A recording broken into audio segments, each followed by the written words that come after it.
Welcome to Sam Roberts Show here on a Friday, as we are every Friday live on OB Radio. My name is Sam Roberts, and I'll be your host. Call in the show. 866-WOW-1-WOW. 866-969-1969 is the phone number to participate in today's radio show. I'll be here all afternoon, as I am every Friday. And such a big show. It's been like big show after big show after big show here on Sam Roberts Show. It's just like pizza eating all the time. Here's what I have lined up today, because I know you're probably thinking to yourself, how are you going to top last week? Okay, last week you had DJ Whoo Kid in studio. Last week William H. Macy came by. Last week Shawn Michaels was on the show. It's like, how do you top that? Well, first and foremost, we talked last week about a couple things. We talked about Drake bringing the N-word back, to repopularizing the N-word and bringing it to the suburbs. We also talked about white rappers and whether or not they use the N-word. Today, I've found somebody that we're going to discuss all that with, and a whole lot more. I've found what appears to me to be the man who gives the least fucks of anybody in music. And not giving a fuck is an important quality to have if you want to be in my life. Action Bronson is that man. Action Bronson will be here today. You know, those slurpy, slurpy, kissy noises can only mean one thing. Not only is Action Bronson, professional rapper, going to be in studio in a little while, but hanging out for the first time in forever. I know. It's the old gang, DJ Whoo Kid and Nicole, both here, neither incarcerated, right? Hanging out with their dumb families. None of that. None of that bullshit is happening today. Both of us is in the building. DJ Whoo Kid and Nicole are both here. Welcome, both of you back. I had been informed that you guys would not perform together. That you guys were not broadcasting together, that there was a rift between the two of you, that egos had developed as this show has become such a big deal. Right. That there was a major fight over who was the real number two to Sam Roberts' number one. When you're on a show as big as this, you know, the tabloids, the paparazzi, they get a little nuts, and so they created this fake rift between who. Is that what it was? Right, I get it all from Star Magazine. That's where I should have texted you. Can't believe what you read. I should have texted you. If it was two guys, I'd probably be jealous, but we're both number two. That's right. I got a dick, she got a pussy. That's a great thing to notice, and that tells me that you've picked up on all the details since knowing Nicole. Since knowing Nicole Ryan, you've picked up on all her little... I get jealous of somebody else's pussy. So should we be excited about Action Bronson coming in today? Whoo Kid? Yeah. A lot of people don't know about the rap music. Yeah, but he's also a chef, too, so hopefully he is? some shit. Yeah. That makes me really happy. He's a gourmet chef. He's a big, fat white guy with a giant beard. Super beard. And I'm accurate when I say he does not give a fuck, right? He also has a bird in there. And where? There's a nest in there. In his beard, I think is what Whoo Kid's saying. But is there really, or are you just making a joke? He's lying. He has a bird living in in the beard. You're such a liar. I believe you figured it out. You got to the bottom of it, Nicole. I don't know how you It's a miniature parakeet. Is that what it is? They'd be like, fuck you, nigga. I knew I had to have Mom because when I went to the Hot 97 concert, Summer Jam. Yes, I remember. I recall. Yeah, I remember you were there. You were so weird. Very, very scared about it. Doing there. But I go up on stage, and first of all, this big fat white guy starts rapping about pro wrestler Marty Jannetty. Oh, yeah. Then Marty Jannetty. he's performing on stage in like a stretched out t-shirt and shorts and flip-flops, and at one point he kicked his flip-flops off his feet and got into the crowd barefoot. Oh, dear. I said, I got to talk to this guy. Yeah. I got to find out what his deal is. And he seems to be a ginger, I'm seeing. Yeah, he's redheaded. He's a big boy, too. That's right. I think he's half Jewish or something. He is. Right? He's part of the tribe. Well, we'll get to the bottom of everything a little later on today's show. 866-969-1969 if you want to call Sam Roberts Show here today. That was a noise DJ Whoo Kid made, and we go to superfan Eric in Philly. Oh, Jesus Christ, Sam Roberts, professional goddamn broadcaster. How the hell are you on this 16th Friday, baby? Man, yes, fabulous. This guy's excited for you. Of course he's excited. Everybody's excited. Hey, Whoo Kid, my nigga, how you doing? What Okay, up? see, Can't say that. He was excited. Yes, Whoo Kid, right Whoo Kid gave. good. Okay. You gave the entire audience a pass. Yeah, everybody correct? got a pass. Okay, see, Okay. that's Okay. Really Sorry. an abuse of privilege. But Hey, Goddamn Roberts, baby. How about some predictions for Fastlane on Sunday night, baby? Let's talk wrestling. All right, look, it's too early for that. There's too much to get to in the show today. Look, I'm very, very excited because I try to go over and find out what's going on in the fashion world. Of course, Kanye West and his Yeezys are all over the place. Oh, I thought you actually went to a fashion show or something. Well, I didn't go to a fashion show, but I got some major fashion news. Okay. That was this is something that I got to get into because there is a giant denim manufacturer. Okay. That has been, I guess, purchased and ready to make a comeback. Okay. JNCO Jeans. Who remembers JNCO? Get the fuck out of here. Who remembers? You guys remember JNCO Jeans? Yeah. JNCO Jeans. The fuck out of here. Probably, I'd say 97-ish, 98. This is crisscross. Were among Fuck out of here. the coolest things So 90s. a young man could wear. I don't know about that. They were the jeans that, Can't be serious. it was right as baggy jeans were in style, but they fit you around the waist, these JNCO jeans, but the legs Look at Hulk Hogan. Couldn't be wider. couldn't be wider. Look at Hulk Hogan looking like a fool. Yeah. And everybody who wore JNCO jeans looked like a fool. But I pity the Whoo Kid, you're somebody who, if you look up old photos of Whoo Kid, you find him, he went through his phase where he wore the 6X. 5XL t-shirts, where he tried to look hard. I was Right. looking super hard. In photos and everything. Did you go through a period where you were wearing JNCO jeans? I don't know about JNCO, but we did have big pants, though. We looked Right. pure Something that idiots. shape. Yeah, it was huge. It was ridiculous. I wore 38, 36. And What are you now, really? I'm 34 or something. So you know how big that is? Right, just silliness. My legs was mad skinny, too. Although there will be a day, Whoo Kid, where you look at pictures of yourself from right now and being like, why would I wear tapered sweatpants? Why did I do that? But that's what's cool. If I come in 10 years from now, if we're doing this show, Yeah. and I go, good news, everybody, tapered sweatpants are coming back in style, you're going to look at me like, Sam, Fuck out of here. Yeah. get the fuck out of here. But it's true. Did you ever date anybody who wore JNCOs? Nah. What do you mean, That no? wasn't exactly my style of guy. They were the shit back then. Yeah, but nah. You'd spike your No. hair. You'd listen to Fred Durst. The only thing I didn't like about them, because when you walk, it looked like you're floating, because it's so baggy, you could walk in them. I mean, that's Yeah. that's the thing. The legs on these pants were so big that they would cover your entire foot. It was bell bottom. Pretty much bell bottom, Yeah. but to the next level. Exactly. So my friend was like, why are you floating to me? Because Right. I would walk in it. Am I hallucinating? So- did I take something to someone roofie me? So JNCOs, Floating. some Chinese investor, I don't think they've said exactly what it is, Some idiot. has come in and helped. They're going to relaunch. Fucking dumb. Believe it or not, they went out of business, JNCO Jeans. Are you surprised? I'm so shocked. I had no idea. But they're in the fall. This fall. Yeah. JNCO Jeans are going to relaunch with a range of styles, including slouchy knit jeans and joggers, in addition to its signature jeans featuring leg openings ranging from 20 to 23 inches. Fashion is cyclical. It That's right. does come back, always. And the company's got a new website up. It's a big, big deal. Yeah. There's only one word for this, man. What's that? Bankruptcy. You think so? Already. So you're saying these Chinese investors came and got this company out of bankruptcy, and the only thing that's going to happen is more bankruptcy. It's a wrap. You can't file for bankruptcy twice. I don't know what their plan's going to be. Stupid shit. When I was in high school, wanted JNCO jeans so bad. And why couldn't you have them? Because my mom was like, you're going to look like an idiot. Well, and you're you not. If you, it got to the point, she said, if you want to live in this house, there'll be no JNCO jeans under the roof. And can I tell you something? I moved out. I lived on the street for a while. So you could have JNCOs? And I wore my JNCOs. I lived in them. It's false.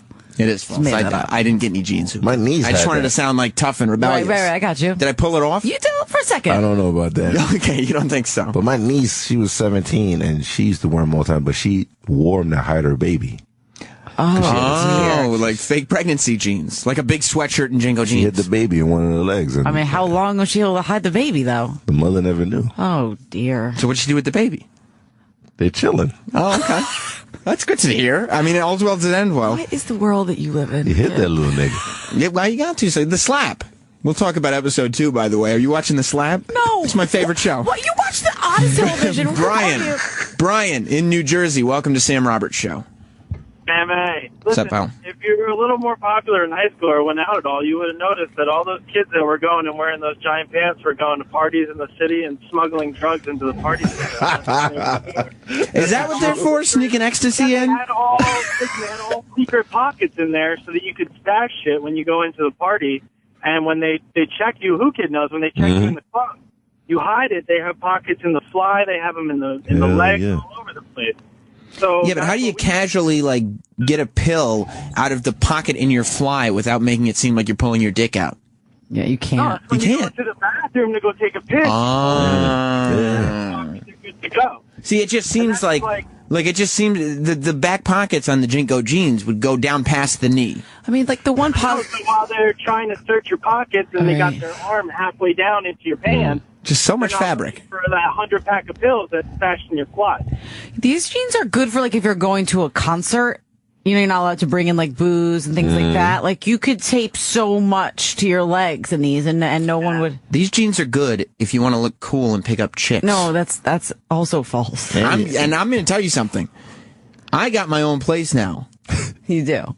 I don't live with my parents anymore. Nice. They don't make the rules. Can I tell you, the pants I'm wearing today, I picked. You did. And I'm going to tell you something. This fall, you're not going to know what kind of shoes I'm wearing because there's going to be JNCO jeans covering them. Finally, I'm going to be cool, and there's nothing my parents are going to be able to do to stop it. I'm just telling you, the friendship's over if you ever show up in JNCO jeans. Like, I won't. Why? Because you won't look at me as a friend anymore? You'll just be too attracted to me?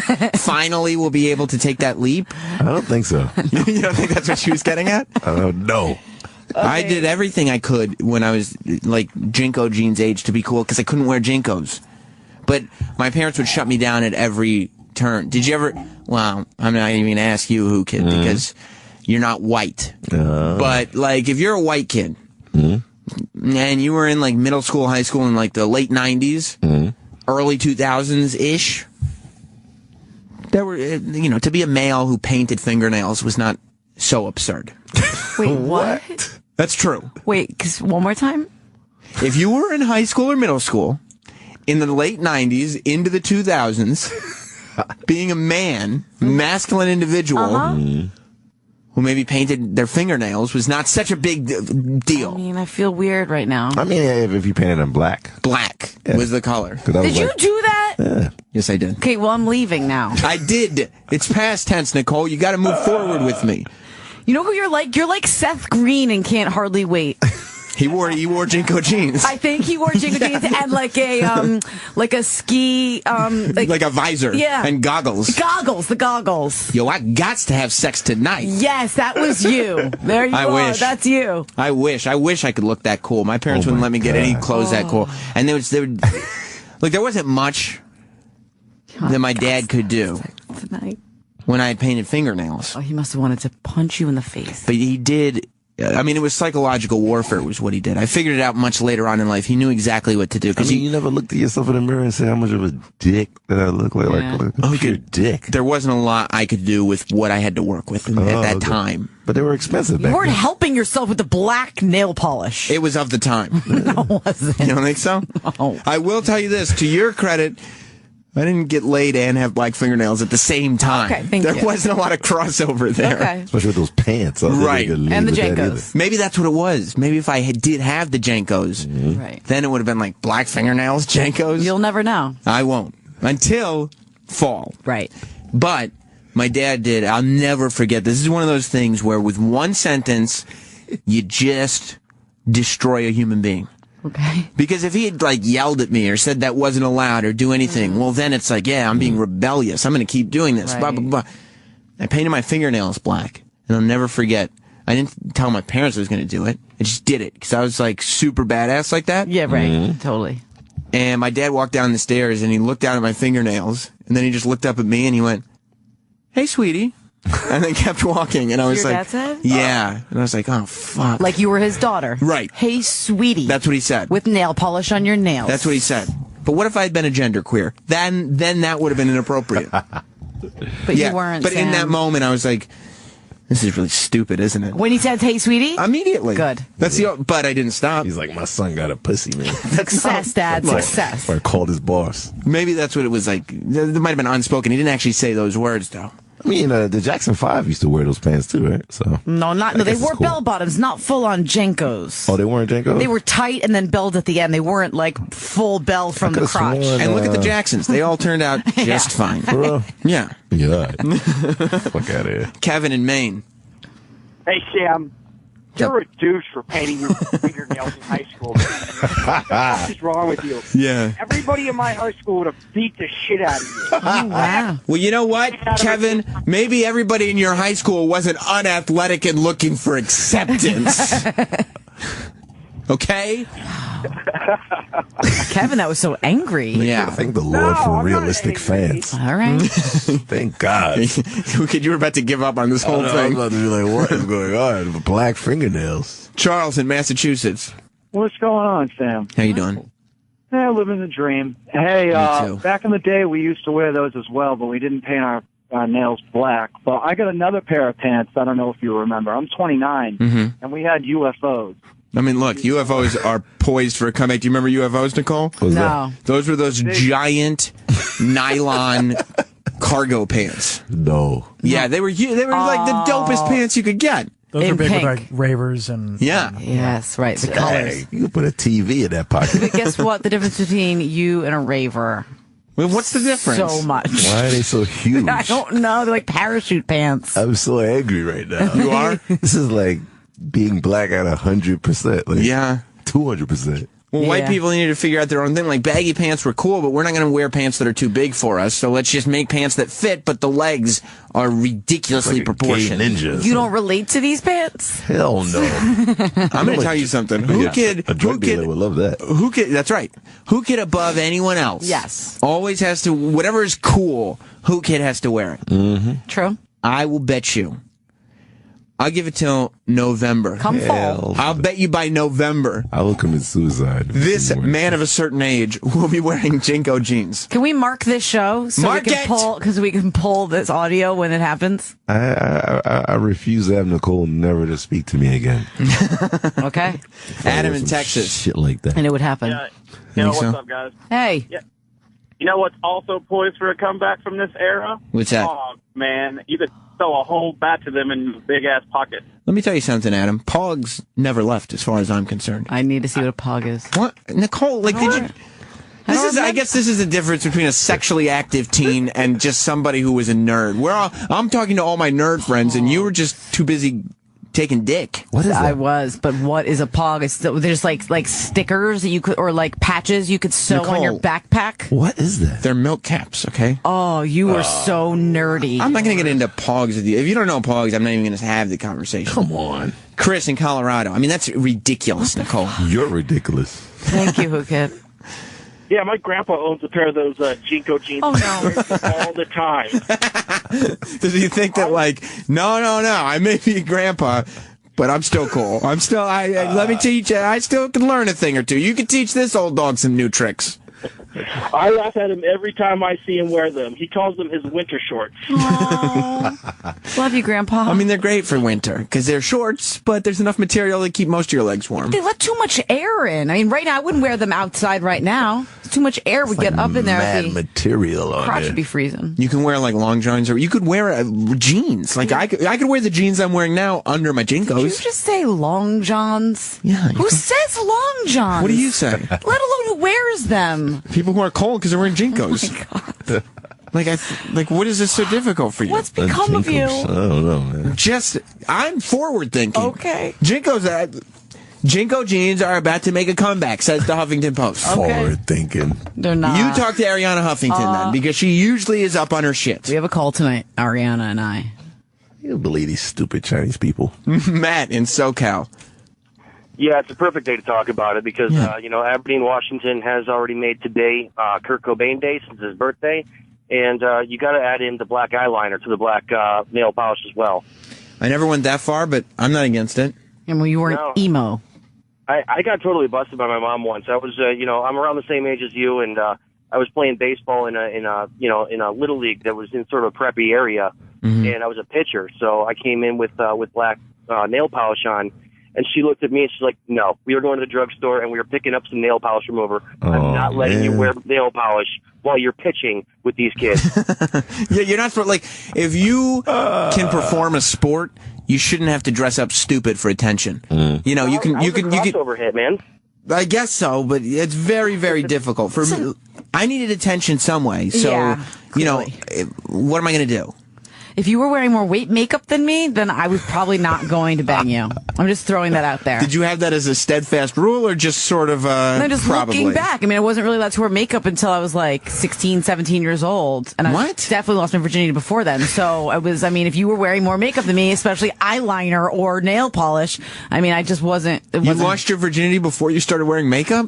Hell yeah. Maybe around the same time, and it probably overlapped. Like, do your parents know that they totally fucked the whole thing up? Perhaps. Okay, Perhaps. they're aware. At least she lost it. Shit. Are you implying something there, Whoo Kid? Nothing. But I did see the black, because I went to all white school. Mm-hmm. And it was Catholic school. In Were you really? Astoria. So you must have been the dopest motherfucker out there. So, I mean, I understand the black, nail polish. I mean, I was cool with it because there was a bunch Right. of rock Because if you can't hang out with the rock fools, you had no friends. Of course, I had no choice, but I ain't fuck with that black shit, though. Did you hate it? Did that suck for you? Well, they were gothic. Yeah. It was like weirdos back then. They would wear all black and Still a lot of weirdos. eyeliners and then white makeup, like super white. I was like, you're white already. I want you to know something, Whoo Kid. I have spent periods of my life sexually active, okay? You wear black lipstick? And that's not what I said. I didn't say that at all. Dave in Philly. It's Chippa. Okay. Lady Trucker. Good afternoon, Sam. Good afternoon, Whoo Kid. I mean, Lady Trucker. He's fucked up. Well, you got me all like, I didn't say black lipstick is the only thing. I mean, you have racist nail polish. What are you talking about? It's not, it's Also the true. color black. I don't know. Fuck, man. Also true. That black paint shit. That's ridiculous. Ridiculous. Hey, Whoo Kid, I got a question for you. Mm-hmm. So is 1 week considered fashionably late nowadays? Yeah. You don't have to pretend to know what she's talking about. I don't know what she's talking about either. Yeah. I thought you were like angry with her. That's over a long time ago? That was Lady Di. Oh, Don't sorry. get Lady Trucker and Lady Di confused. you You're going to Got the- offend some people. I got the ladies mixed up. Mike in South Plainfield. Hello, Sammy. How you doing? Good.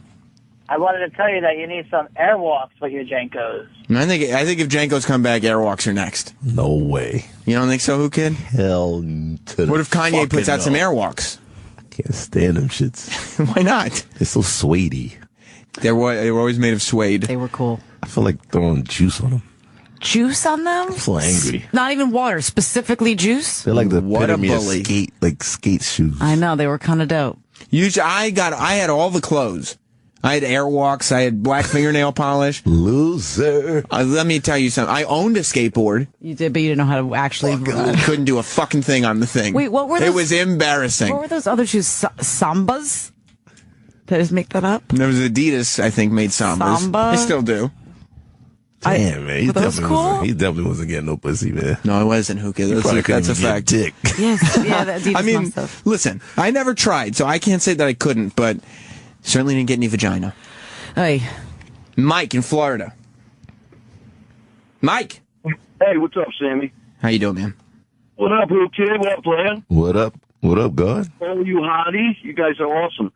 Hey, Nicole's right. Everything's cyclical, and can you picture Sam wearing them JNCO pants, his haircut, like Kid and Play, look like Johnny from Hotel Transylvania. That's what I'm going to do. I'm going to get JNCOs. I'm going to shave the sides of my head, high top fade. kid and play style? Yes.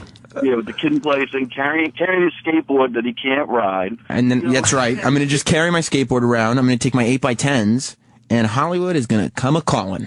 I don't think so. You don't think so, Whoo Kid? Whoo Kid, I feel like you don't have a lot of faith in me today. Hell no. Okay. Garrison in Wisconsin. Hey, Sam. What's up, buddy? Hey, I think Central Wisconsin was ahead of the fashion world because we were wearing flannel and jeans and shit kickers during the grunge era. Shit kickers. I believe that's the one name for Doc Martens is shit kickers. One of the kids that I went to school with in high school went down to Chicago, went to a mall, came back wearing these.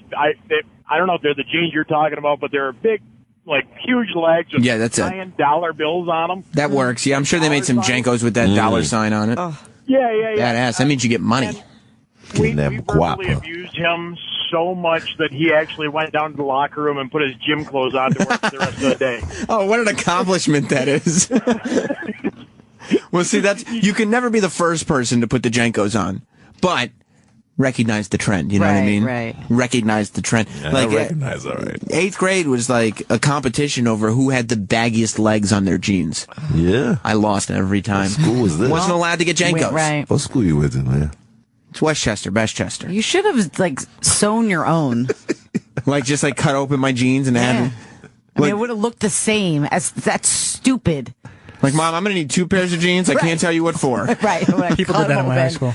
They cut the jeans open to make the legs even bigger. You would cut it open, then you take another piece of fabric. See? And you would make it even wider. Travis, these people don't understand. I feel like the Nicole and Whoo Kid come from Mars or something. Different world. They don't realize that there was a time in these United States of America where in order for, I guess it was a white kid, a male, to be perceived as cool, I guess so. they had to have the biggest legs on their jeans humanly possible. Now, where I came from, the width of those legs also determined what kind of music you listen to. I was more like punk rock, like rock. So mine weren't huge, but the ravers. I mean, if you could get 40 inches around, then you were going to party. And then the skinnier that they got, then what kind of music was that if they went even skinnier than what you wore? Music to get your ass kicked by. Yeah.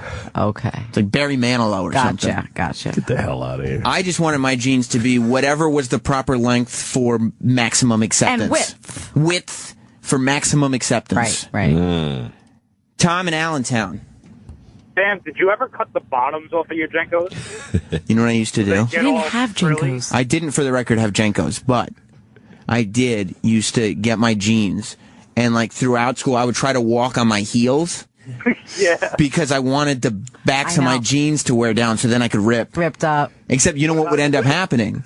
Because all my pants fit me because my mom made me get clothes that fit. Right. Yeah. So then I would have I would be walking on my heels trying to get something to rip, and I'd rip off the end of the jeans, but the jeans fit. So when you rip off the bottom of them, they're way too high. So I got high waters with rips on them. Oh my God, it couldn't be worse for you. Worst look ever. I mean, stating the obvious, my friend.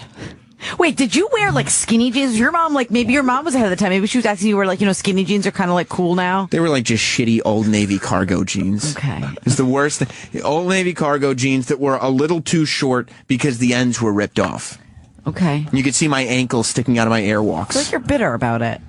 It wasn't a good time. Okay. It wasn't a good time. I got picked on by Mexican kids every day.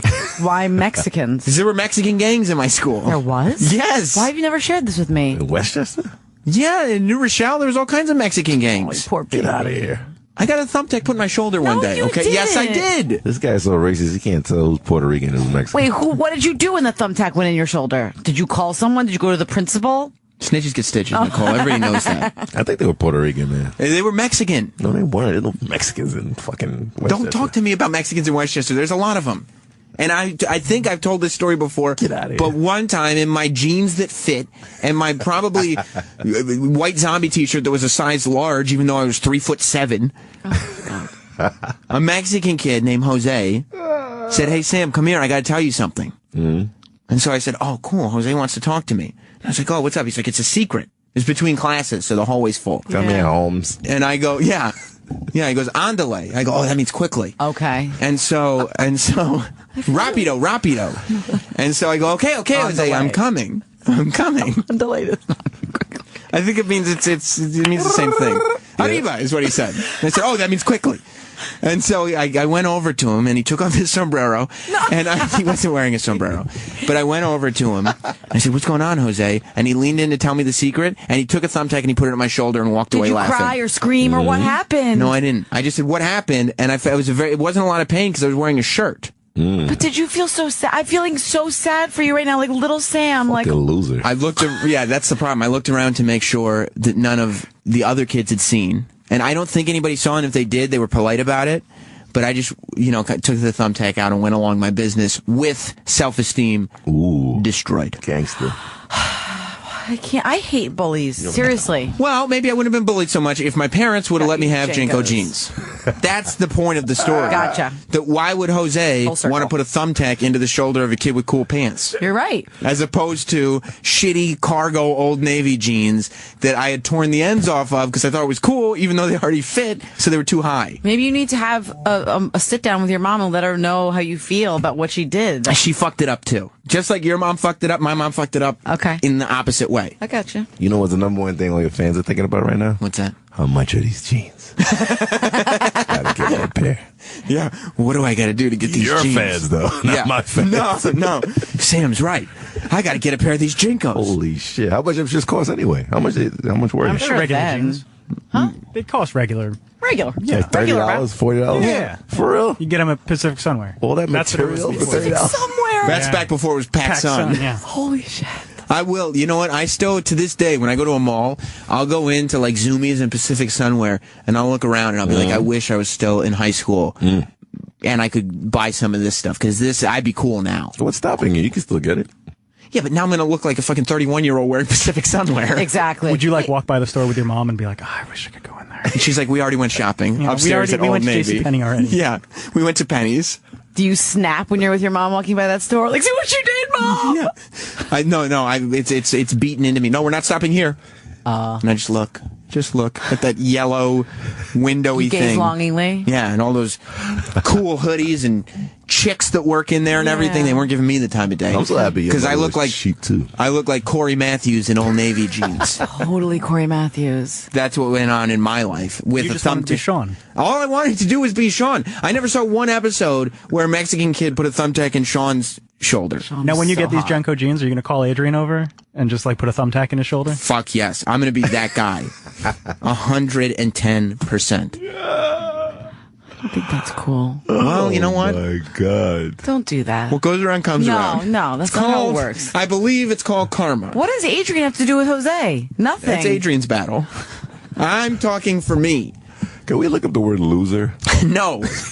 There's no reason to look that up. It's not what we're talking about. It's totally off topic, Whoo Kid. Totally off topic. Well, at least you got what you wanted from your mom, so your mom's was cheap. No, I didn't get what I want from so my you mom. didn't get it? Never got JNCOs. Oh, so we're both the same. I wanted jellies. My mother wouldn't get it for me. Jellies? Aren't those like girls' ballet shoes? No, they're like girls' sandals that I wore when I was like 5. What? The green ones was crazy.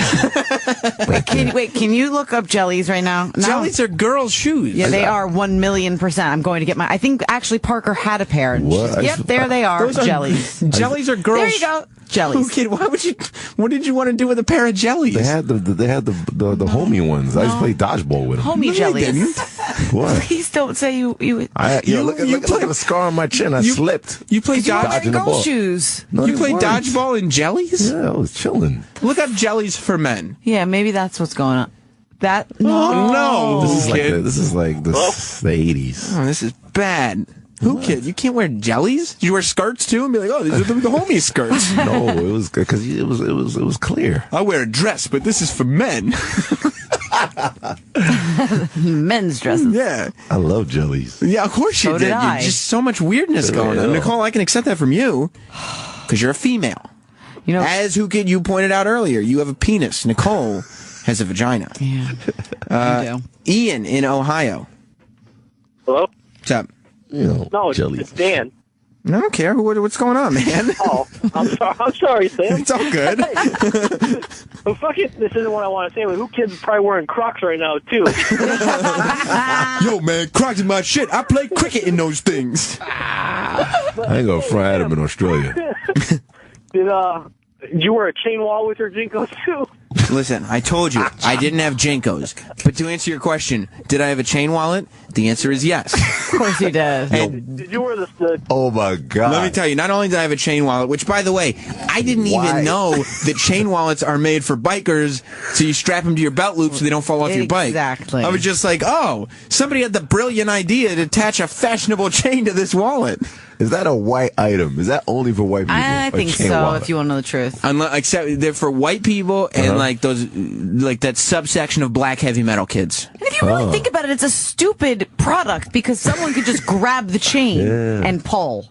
No, because it's attached to your belt loop. No, but if you're strong. I had to. You want to know why I had to stop wearing my chain wallet? Why? because here we go again. Your mom? No, this one was my dad. Because I bought a chain wallet, but it was just like a regular chain wallet. So the chain wasn't that big because it's functional. Right. And I was like, this will never do. I need my friends to know how awesome I am. So I went to Home Depot. This is 100% true. And bought like a legitimate chain that you would like lock a bike with. Real. It was like a 2-foot chain. I wanted it to be the biggest chain of all my friends. And I attached that to the back of the wallet, and then I had to find some kind of thing to clip it onto my belt loop, because I tried a paper clip, but the chain was way too heavy for the paper clip. Wait, when you went into Home Depot, what did you ask for? Did you tell them what you were getting? No, I said I need a 2-foot length of chain. Yeah, Nicole, this motherfucker's crying. It's really embarrassing. It's really he's really crying. Horrible thing to do. But he cries a lot. So I got this 2-foot length of chain, and I attached it to the original chain wallet. And then I wore it around my house, and my dad started screaming at me. He said, you can't wear a fucking chain around the house because all of the wooden chairs now have nicks on them because a giant chain's been knocking against them while you eat. Knock it off. You poor parents. With your black fingernails and 2 feet of chain hanging off your belt loop for no reason. From Home Depot. From Home Depot. It's a regular chain. I mean, there is a picture here that Adrian got up of Wheezy with his chain wallet. Lil Wayne has one. My chain was way bigger than that. We know. He would have thought it was the man. Was it heavy and like uncomfortable? Were you tired at the end of the day? Hugely heavy. Like, you know, I had to wear my belt. What? I had to wear a belt with my pants and had to wear it super, super tight because otherwise the 2-foot length of legitimate chain would weigh down my pants. Get the fuck out of here. And it would bang against your leg. It would bang against the leg all day. If I had to walk at any sort of brisk pace, it would hit me in the knee. It was so stupid. And forget about running. Yeah, well, he wasn't running, please. We had to put ours in our pocket at school. You did? Yeah. Well, see, that's why. My chain wallet would have never fit in a pocket. Never. We know. Oh my God. Because it was a 2-foot length of chain. You poor schmuck, Sam. I love you so much, but all these things I'm realizing about your childhood are making me feel really sad for you. And they were all my choices. Yeah. They were all like, okay, this is me thinking like, okay, I got to do something here to, you know, be cool. That's why I'm trying to find a meaning of loser. Maybe your face is on there or something. I don't know. Where's the dictionary at? Good Lord. I spent a lot of time trying to... Okay, Adrian, you just pulled up a photo of me. Looking very confused. Yeah, that's not... That doesn't say loser. Tom in St. Pete. Hey, you guys got me going down white boy memory lane. We rocked the JNCOs in '98. Sammy, me and you were about the same age, man. But this is for Whoo Kid. Yeah. We had a crossover, man. Did you wear breakaway pants and those carpenter jeans that were Tommy Hilfiger? We used to rock those. Yeah. I used to rock those too. Yeah. We were white kids in 8th grade. We didn't know what the hell we were doing. You know what the boys were wearing it when I was in 8th grade? And maybe this is because I was like in Trashville, Syracuse. Don't be offended. I love Syracuse more than anything. But Carhartts.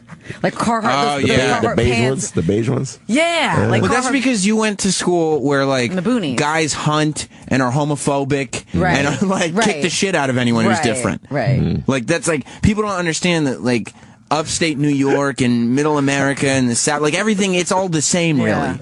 And it's like, whatever's different, we beat up and we do work. I'm sorry, I can't see Nicole in the car. No, I wasn't wearing them. The guys that I hung out with wore them. You didn't wear Carhartt? You didn't wear Dickies? I was not wearing Carhartt. Oh, you had them on. I was like, damn, man, are you serious? Vinny in Queens? Hey, what's going on, y'all? How you doing?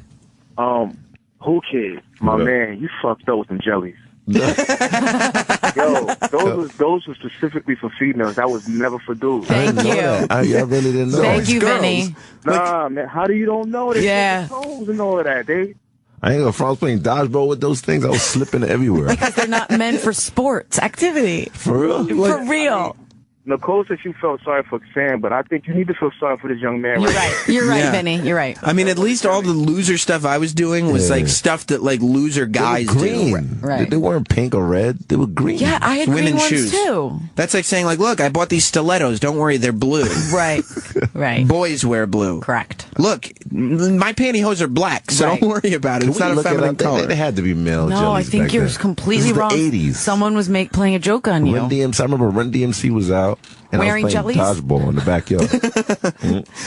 You were like, my Adidas, no, my jellies. I don't think anyone's going to call. Oh, dear. See, I told you. They're still women's shoes. Those are women's shoes. And I had the ill Haitian socks with them. You know what man would wear jellies? Mm-hmm. Bruce Jenner. And they're women's shoes. There we go. These are the ones I had, I think. But did you see they're women's shoes? Those are for ladies. Are they? Yeah. Yes. I'm so upset with you right now. Yeah, they were like super popular with women. You get them sparkly. In the mid-'80s. Yeah. They weren't. Yeah, no, you know how I know? Because I have an older sister. Mm-hmm. By the way, I don't know if you got from what I said, but I'm going to clarify even further. She's female. Right. Yeah. Right. There was no gay people around in the 80s. What are you talking about? There were lots of gay people. What? People were dying of AIDS in the 80s for the first time. You talking about that tennis player nigga? He's one of them, Arthur Ashe. Yeah. Pretty sure there's been gay people for Pretty good that I knew you were talking about, though, huh? Yeah, but I never saw a gay person in the 80s. So by the way, for the record, was gay. I knew you were talking about Arthur Ashe because you said tennis player, not the other thing. Yeah, whatever. Psycho Bob in Baltimore. Oh, my God. Hey, Sam, how you doing today? Good, pal. Hey, Sam, what were your friends like in high school? When you guys were walking down the hall, I had 3 friends, and they were a bunch of posers just like me. Were you painting each other's nails? No, I was the only one who painted my nails. That made me think that I was a step above. You're so rebellious. No, there were 3 of us, and we were posers trying to figure out what was cool. I gotcha. And I was the one who watched wrestling and painted his nails. I had a friend who sat around talking about how many chicks he was going to bang next year. You know what I mean? Like that kid was like, no, next year I'm going to fuck so many of these. And then the other kid liked country music. So it was just. Oh, wow. What a crew. What a crew. What a crew. What a crew. I have no words. Where are your friends? What happened to them? Are they dead? I still talk to them. They're still alive? Yeah. The country guy and the guy that's going to fuck some. Did he ever fuck anybody? Yes, he did. It wasn't the next year, but it was a little while later. It wasn't the next year. Right. I think it probably happened. Once we parted ways in college, I think things started to change. We were a very negative influence on each other. I had the friends, like, I think my parents thought I was pretty, like, smart. Right. I don't know why, but they thought that. You're smart. They told me right around high school that I should think about getting friends who were smarter because it would challenge me. They thought we were all, like, the 3 of us were just shitting all over each other. Like we were all like, just terrible influences on each other. We might as well have been. Is that you wearing a G-Unit piece? Oh, God. No, it isn't, Whoo Kid. That's not a G-Unit piece? No, it isn't. What is that picture? We got to tweet this picture. Listen, I need that photo. I want to talk to Seth in Panama City. Okay. What's up, Seth? Hey, what's wrong with Carhartts and Dickies? I wear the shit out of those. No, nothing's wrong with them. I'm just saying that's what, when I was younger, I remember the boys wearing. I don't remember them wearing JNCOs. If you're in 8th grade and you wear Carhartts and Dickies, like, you beat people up. Yeah, most of those guys were really bad and scary. Yeah, so, I mean, okay, I got nothing to say. Right. Oh, no, I'm not hating on them. Don't think I'm hating on you. It's okay. Okay, I don't want them to be upset with me. Don't worry about it. Okay. You can't. If you're pleasing everybody all the time, you're doing something wrong. Okay. I mean, I thought Nicole used to wear them. That's why I was bugging out. That's false. Carhartts? Yeah, that's kind of crazy. Travis in Boston? Sam Roberts, thank you very much for bringing me back down suburban nerd fucking highway. That's where we lived. Awful. That's where we lived. Awful. All right. I live in the suburbs of Boston. I come from Salem. Dude, everything that you're talking about is completely true. Now, the chains on the wallet, while you were wearing the JNCO, the chain would shrink because your wallet would fall all the way into your back pocket. Because your back pocket was 2 feet deep. Right, as I said, the back pocket goes down past the knee. Damn. So you need 2 feet of chain. Yeah, to pull your wallet out because you were never able to get it out. I owned the 50-inch JNCOs. I wore them once because I felt like an asshole. Just the least practical item of clothing anybody could ever own. They were awful. When my dad was with me when I bought them, he goes, Travis, you can make 2 pairs of pants with those. And I'm like, yeah, Dad, but they're cool. Yeah. I mean, the fact that you went to a home improvement store.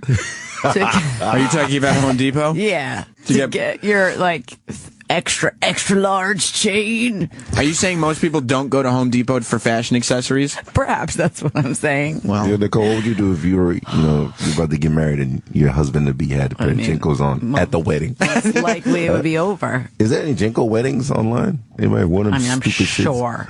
If they were, when they were popular, maybe a couple people rocked them. Yeah, get a custom suit made. I'm going to need the legs to be taken out a little bit.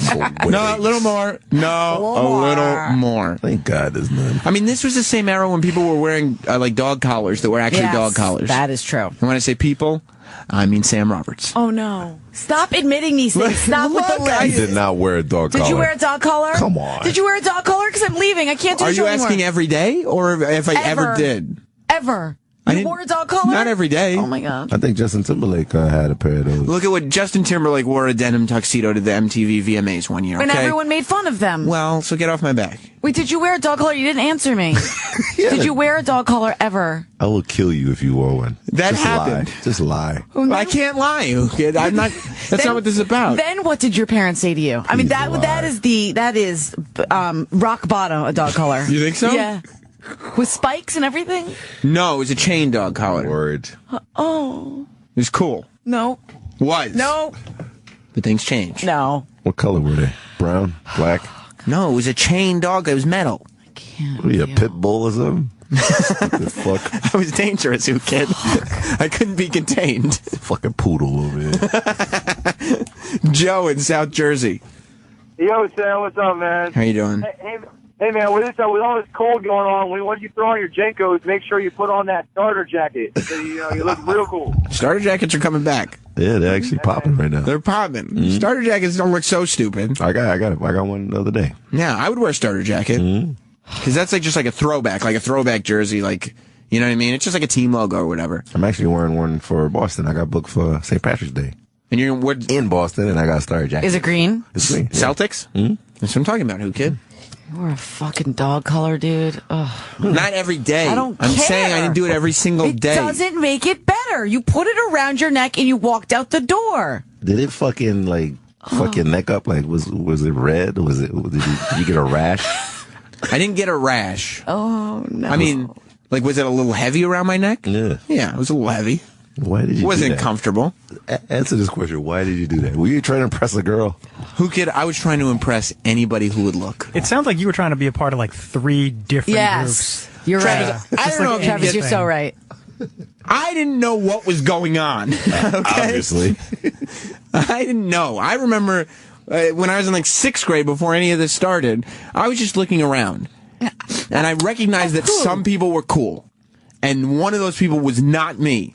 But I didn't know what the difference was. Okay. So my mom at one point said, I'm going out shopping. Do you need any clothes? And I said, hey, when you go out, can you pick up like Tommy Hilfiger t-shirts? Because I didn't know what to do. I feel like I don't even know you. I've grown, Nicole. I know. I've changed since then. We're talking about past tense. Okay. Is that worse than jellies? It's up. You want to know the truth? It's up there. It's not up there. Whoo Kid was wearing women's clothes. Okay, that's bad. It's really bad. It was not for men. Yeah, my size, my foot size. I was like fucking.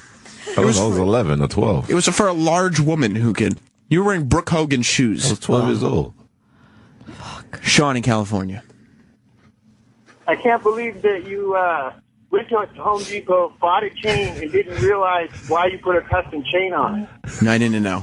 I didn't. For style, for fashion. For protection. You use it for protection. You grew up in the hood. I beat many people with my chain. Yeah, I wouldn't have known what to do if that had happened. It was just fun to kind of spin around and be like, woo! Like look how badass I am with no sort of right. Like if I were to get into a bouncing off a motherfucker's head, that's when you're badass. Yeah, no, I didn't understand that part of it. I didn't get it.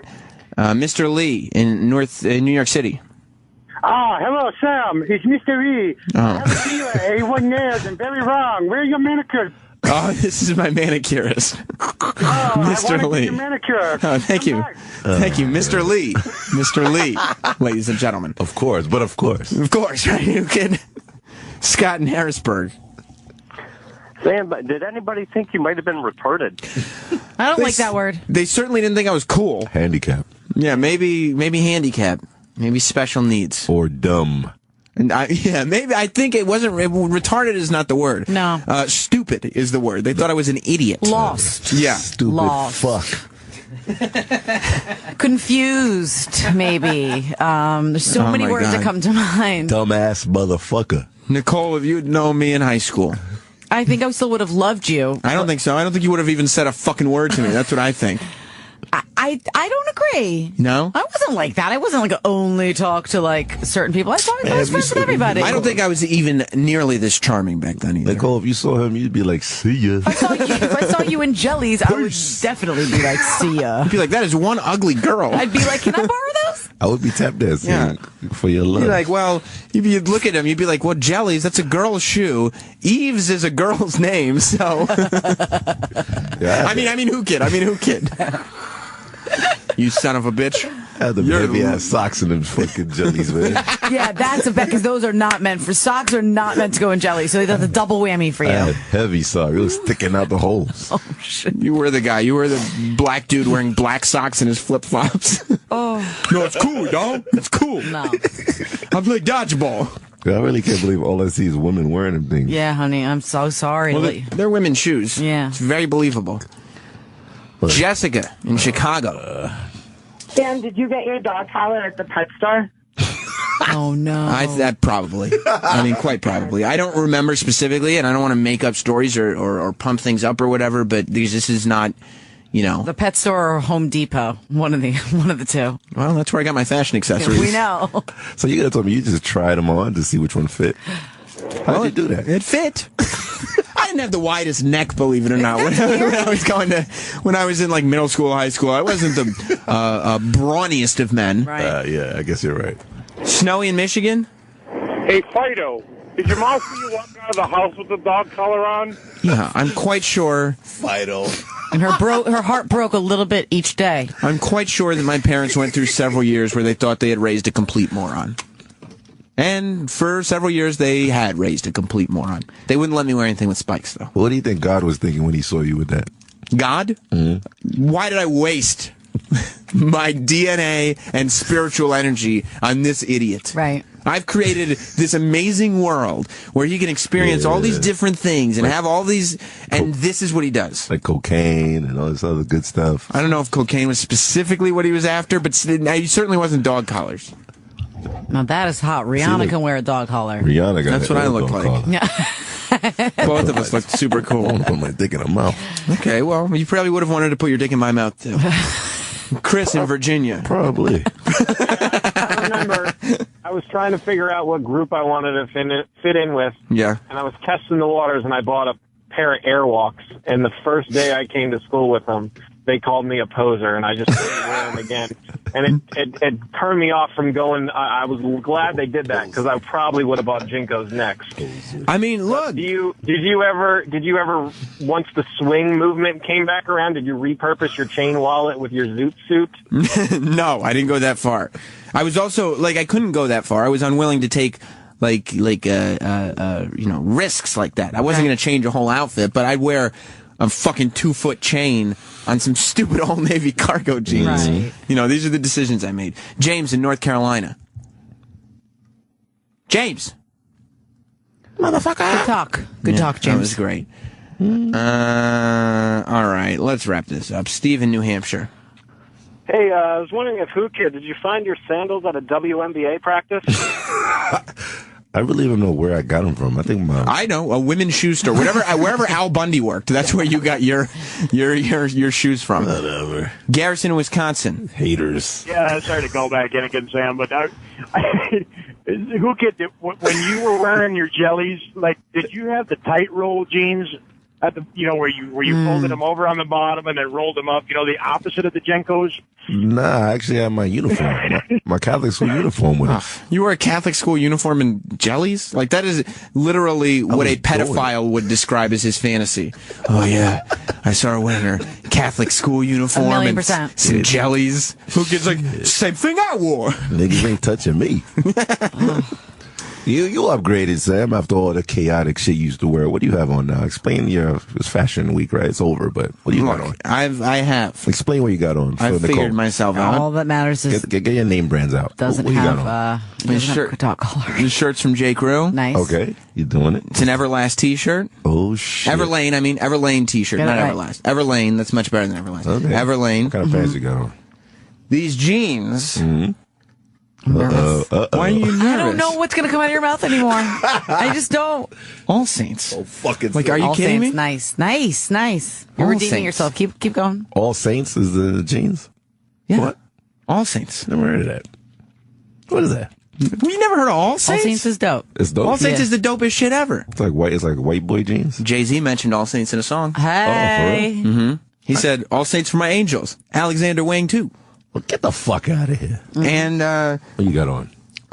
J. Crew boots. Nice. Okay, and my socks got a little flare in them. Okay. Just a little splash of color. There's like pink on there.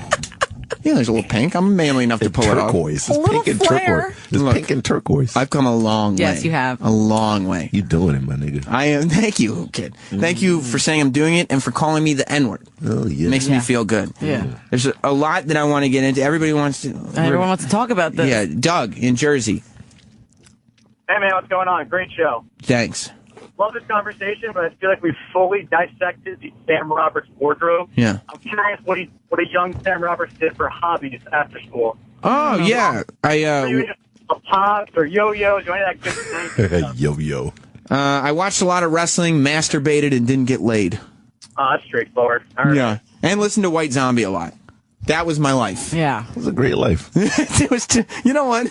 Looking back on it, I wish I spent more time doing all of those things. Yeah. Repeatedly. Yeah. On repeat.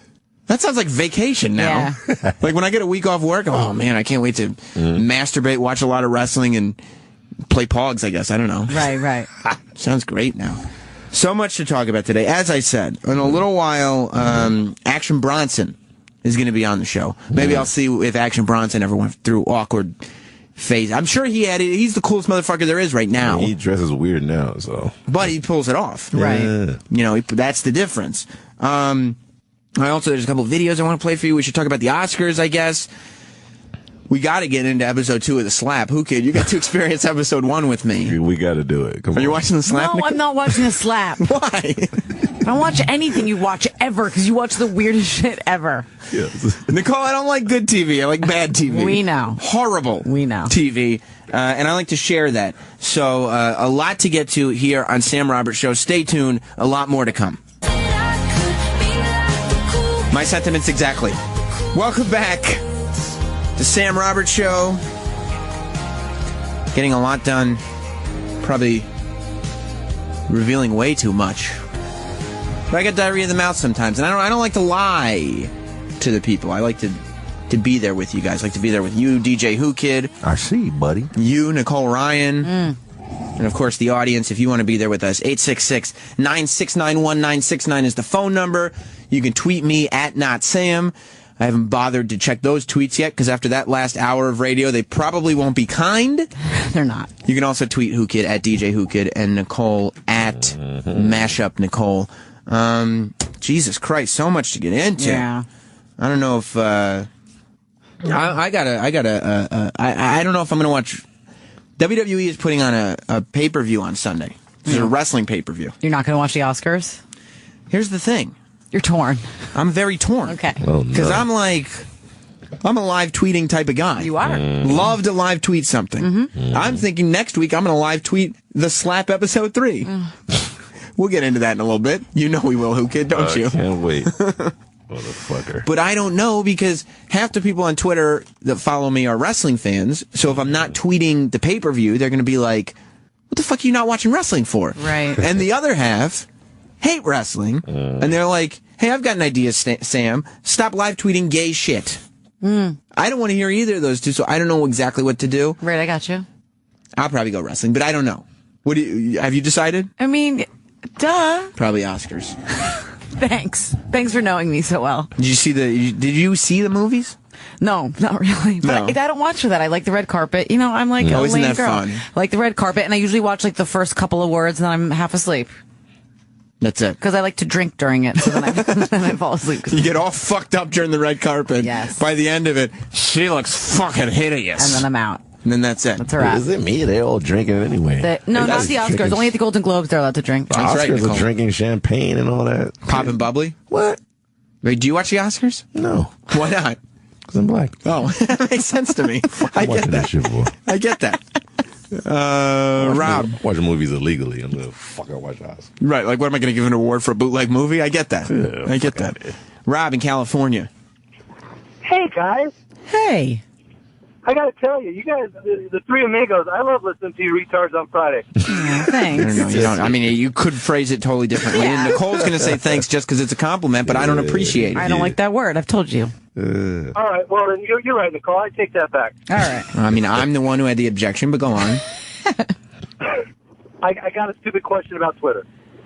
There's no stupid questions, only stupid people, Rob. Well, then this stupid person's got a question. I just started. Obviously, I don't have any stupid followers.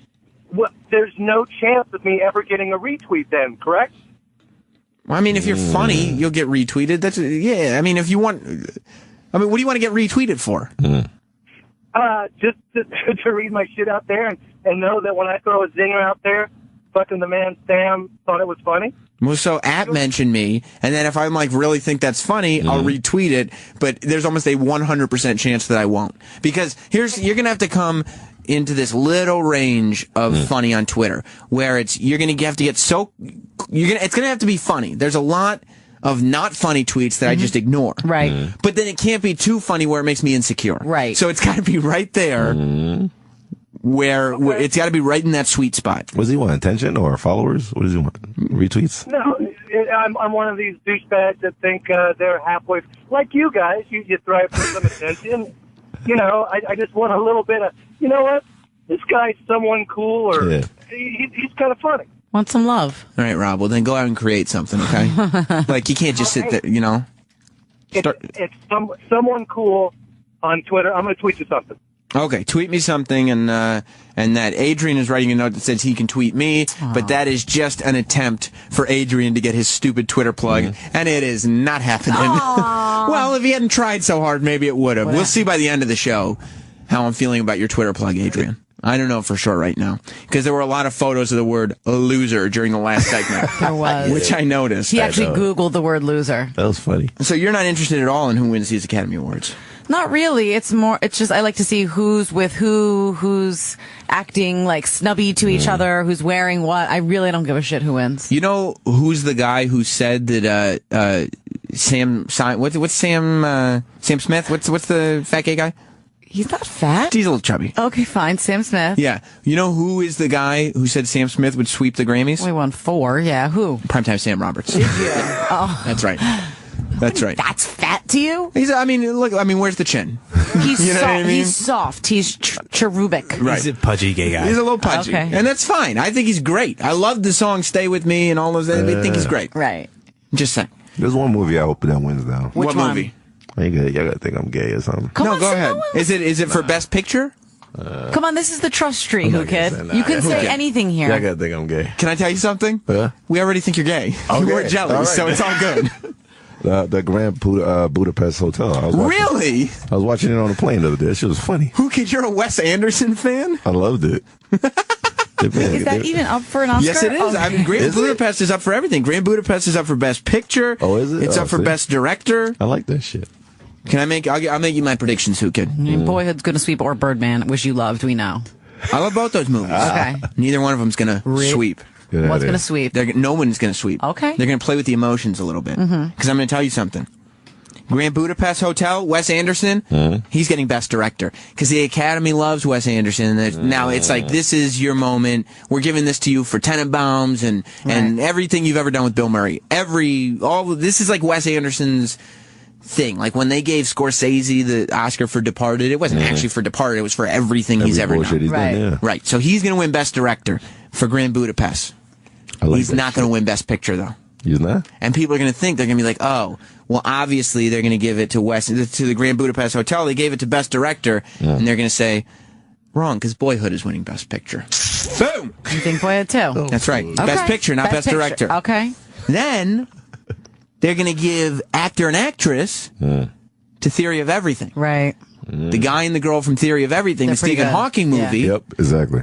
Oh. And then people are going to be like, oh, so are they going to give it to because they gave Best Director to him, but they gave actor and actress, so maybe they'll get Best Picture, and they're just going to confuse everybody. You don't care at all what people wear? No, they could be wearing JNCO jeans and chain wallets. That's all I care. Okay. Doesn't matter to me. Just wondering. But Ethan Hawke is going to be sitting there going like, oh, shit.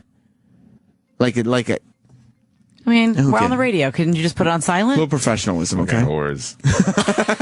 Don't call me. Ethan Hawke's going to be sitting there like, oh, I thought I was good in that movie. I didn't think it was just a movie, but Boyhood's just going to win Best Picture, and that's it. Okay. And then Rihanna's winning too, right? I don't know. What would you think she should be nominated for? That movie. She's in $100 Baby. Okay. Oh, dear. I don't know what that is. That's like us a few weeks when we were talking about last year when we were talking about 40 years a slave. I think that's going to win. It's the prequel to she's a black boxer. Oh. In the hood. I missed that one, unfortunately. Yeah, me too. I mean, she's only worth $100. And then J.K. Simmons, too. Yeah. J.K. Simmons wins supporting. And then, you know who gets supporting actress? Beyonce. No, but Kanye West will insist that she should. Yeah. I grabbed that bike. Yeah, exactly. Give me that shit. Let me tell you something, Keira Knightley. Imitation Game was good, but did you see the Flawless video? Shit was a movie. Like push her off the stage, pregnant. Yeah. Keira Knightley from Bend It Like Beckham's going to win supporting actress. That's what you know her from? From Bend It Like Beckham? That's right. Every time I see her. Okay. Oh, Bend It Like Beckham. I love that movie. Peter on Long Island. Hey, Sam, the Undertaker Roberts. That's right. Listen, I was just talking to your very insightful and well-spoken intern. Mm-hmm. He told me you still have a Facebook presence. Is that true? Yeah, Facebook.com/NotSam. I thought you were fucking primetime Sam Roberts, and you just dumped out and went to Twitter. No, Streamline, baby. Not Sam across the board.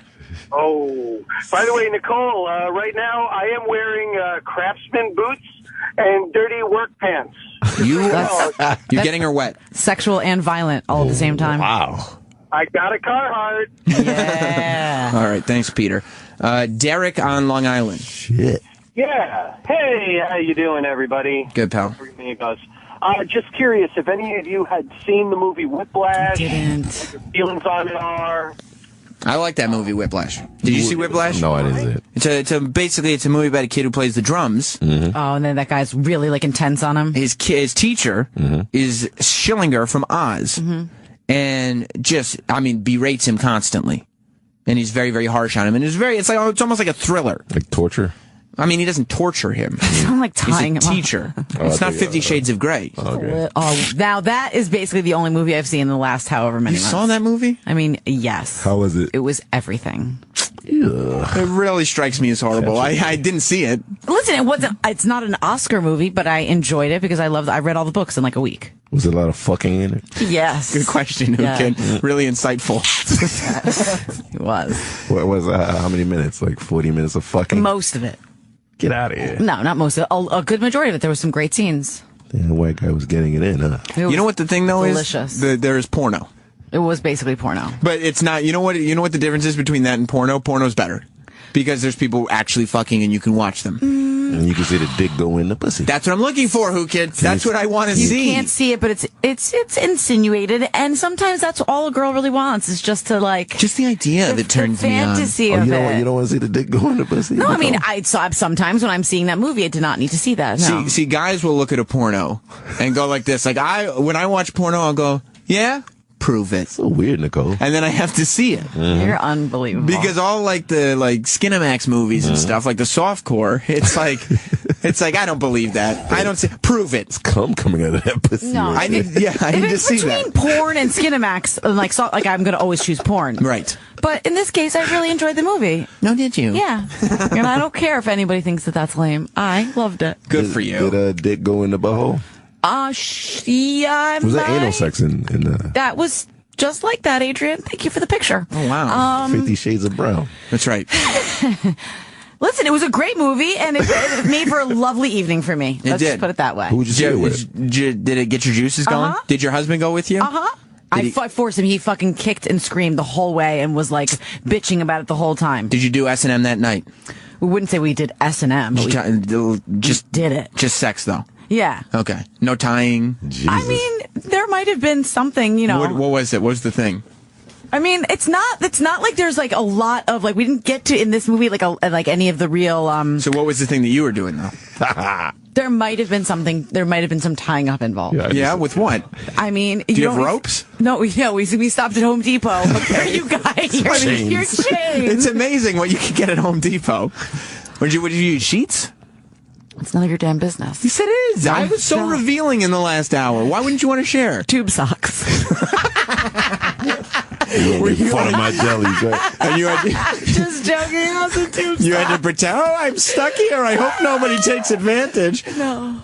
It wasn't tube socks? No, tube socks. What was it? It was a tie. It was a tie. It's long enough. That's the only reason. Not because you're like trying to be like. All Did you call him Christian Grey? No, I wanted to. Did he tie you up by your wrists to the bed? Yeah. Is that what it was? Yeah. Well, you cannot to the bed because I only have a backboard. I don't have. So what was it then?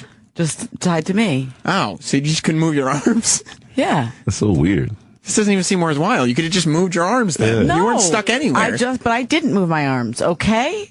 Why do you want to be in my bedroom with me? Nicole, I've wanted to be in your bedroom for a long, long time. But isn't that rape? No, not if I. No, it's not rape if you're not actually tied to something. Because she could have just moved. Like, were your ankles tied up? No, just my arms. So you could have just walked away. How can I have sex if my ankles were tied together? Rapists do it every day.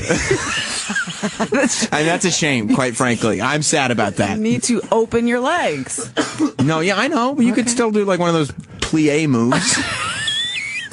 Right? I need deodorant. Yeah. She got me mad horny. Me too. I'm all worked up. I'm crying too. Tonight I'm going to go home and be like, Jess, I want to tie you up. And she'll be like, oh, to what? Nothing. I don't know. Nothing at all. Just tie hands. Just tie your hands. Just your wrists together so you can't touch. Were you... I mean, you still could touch. You just touch with your wrists together. Okay, just see the movie. Where were they tied behind your back? No, above my head. But you could have just brought them back down. But I didn't. It was a choice I made. Because you were pretending to be tied to a bedpost? It's not about that. It's not about fantasy. I'm going to tell you Fantasy. something. I'm going to tell you something. Oh, yeah. Life has changed. I told you. For you. Yeah. You're not the hard partying girl you once were. No. You're like, I'm going to pretend that maybe this time. I'd be like, what? I didn't know this was going to happen when I married you. Can we stop talking about it and stop pulling up pictures, Adrian? Are you getting all worked up? Yeah, dude. I need deodorant. Yeah, you're going to have to go home and have your husband tie you up to nothing. Oh, fuck you. Yeah, powder fresh. Yeah, you could have literally put your hands over you, like just bring him back down. I guarantee there's a million women who know exactly what I'm talking about, okay? That just pretend to be tied up to stuff? I didn't need to go home and to be like whipped or like tied to something, like my ankles tied and those types of things. Hog-tied. You didn't get hog-tied? Did not get hog-tied. I don't have the type of bed that lends itself to that type of hog-tying. Right, to that type of activity. I don't know why you wouldn't have thought of that when you were bed shopping. You know what? Maybe we'll get something new this weekend. Like, how am I supposed to get hog-tied to that? Right. It's so weird that she used a condom too when they're hog-tied. Did you use it? No, I'm married. Didn't use a condom? Good for you, Nicole. Are you crazy? Married people still do that? James in Canada? Hey, how's it going? Good. Good. No, I was going to say, she's not crazy. I've done the same thing with my girlfriend. Tied just the hands together. It's kind of like the entry level kinky thing to do. Kind of just getting in there. Yeah. Kind of scary. Again, Sam, you don't need to plie. You just put her on all fours. Oh, I should have thought of that behind. Oh. You must have some kind of boring sex life over there if missionary is the only thing you're into. No, it's just a lot of ballet stuff. We try to incorporate dance, interpretive dance, as much as possible. Only because that way, not only is there intercourse, but there's practice for our hobby. Yeah, you should, at least if you had your ankles tied up, then you would have to hop away. It's a little bit more difficult to escape. Right. You know? Right. You can just run away with your wrist tied. Listen, I was just trying. I mean, Bobby Lee doesn't use his arms when he runs. You don't have to. Oh my God, have you ever in your life seen anyone run like that? No, never. It's so special. I wish I would make a video of it and then put it to slow-mo. It's lunacy. Well, listen. Speaking of lunacy. Slap! You knew I was going there, huh? No, I don't want You're to. anxious. I can't wait. You're anxious for it. Nicole, we talked about this show. It's a phenomenon, and I know that it's working, because I was getting tweets last night from Sam Roberts Show listeners. And if you watched last night, call up now, 866-969-1969. I was getting tweets last night from Sam Roberts Show listeners that we're going, I can't believe you're making me watch this dog shit. Like, this is the worst show on television, and you're making me feel like I have to sit through this car wreck. The concept, the acting, what is it? That's it's shitty. Everything. So the slap, and this, I can't believe you didn't hear about this, because NBC has been and has been pushing this show for months now. I think they started with like the Super Bowl, airing commercials for this mini-series event that all is based around a guy slapping another guy's kid. Okay. And it's called The Slap. Why did he do it? Because the kid was obnoxious. He's disciplining. Yeah.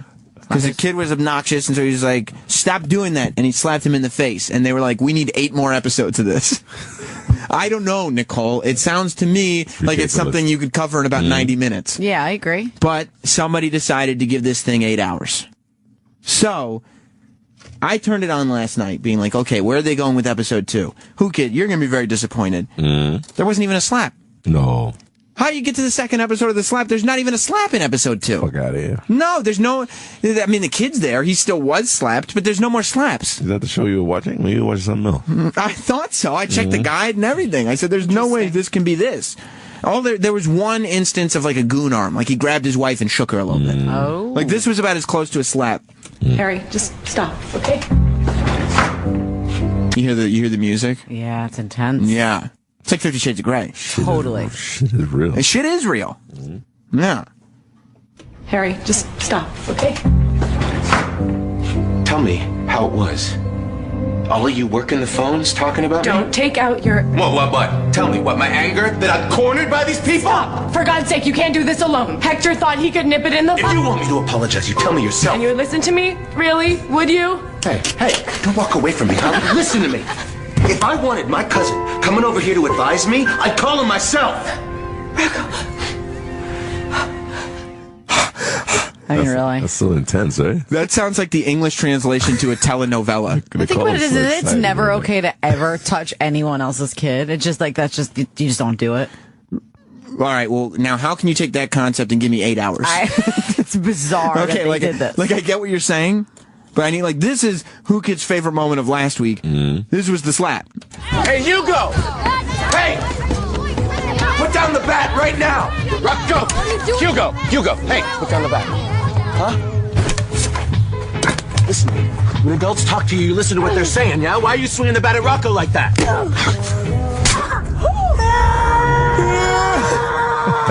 That's a little kid in slow motion after he got slapped in the face by Zachary Quinto from Heroes. Slap that little Was it a hard slap? Just like an open hand smack in the face. Yeah. But they made it more intense by putting it in slow-mo. I mean, it wasn't a real slap. It's a television show.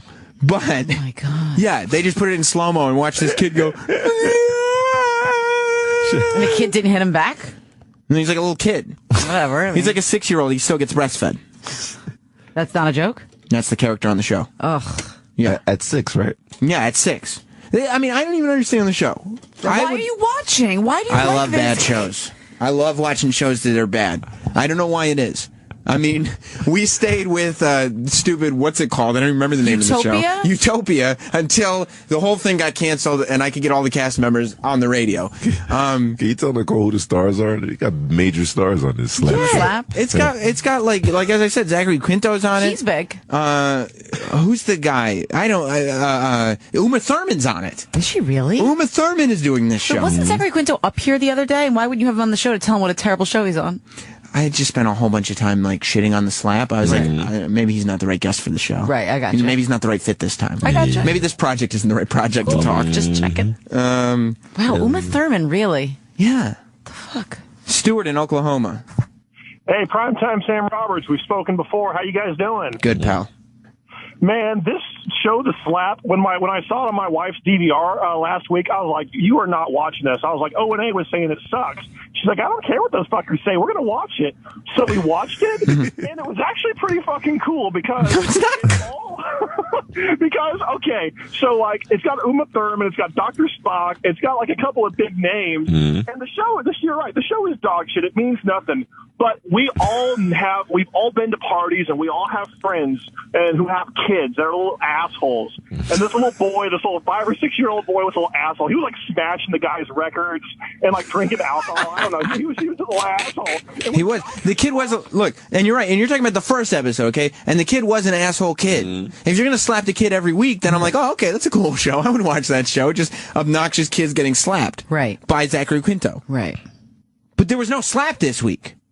That slap that was from the first. There's no more slaps. Just a couple of yanks. They didn't. It's not called the slaps. I feel like it's just the slap. It's one slap. It sounds artsy, like it's trying to like take this one small thing that happened and really examine it. Yeah, and explore. Let's enter this into the public conscious. Right. But instead, all I got is like a show full of hateable characters. Right. All of them are awful people. They're all cheating on their wives and have anger issues and terrible relationships, and it's very stressful. I want to watch people that are having a good time on TV some of the time. So it's a whole bunch of hateable characters that aren't even slapping kids anymore. So what happened to the show? That's deep, yo. Super deep. You know? Alex in New York. Hey, what's going on? What's up, buddy? So, I've been waiting all week to get in touch with you guys about this. My girlfriend sees the commercial for the slap on Monday night. We just moved in together a few months ago. She's been wanting to start a TV show together for a while. Here it's great. She sees a fucking commercial for the slap. Yeah. So I think I got a good idea here. I download the Sam Roberts show from last week. I play it for her. She hears the bit about you guys are ripping it apart. Back, you motherfuckers. Backfire in my face. This is what happens when you're off the show for a week, Nicole. I get stuck with now having to watch the slap.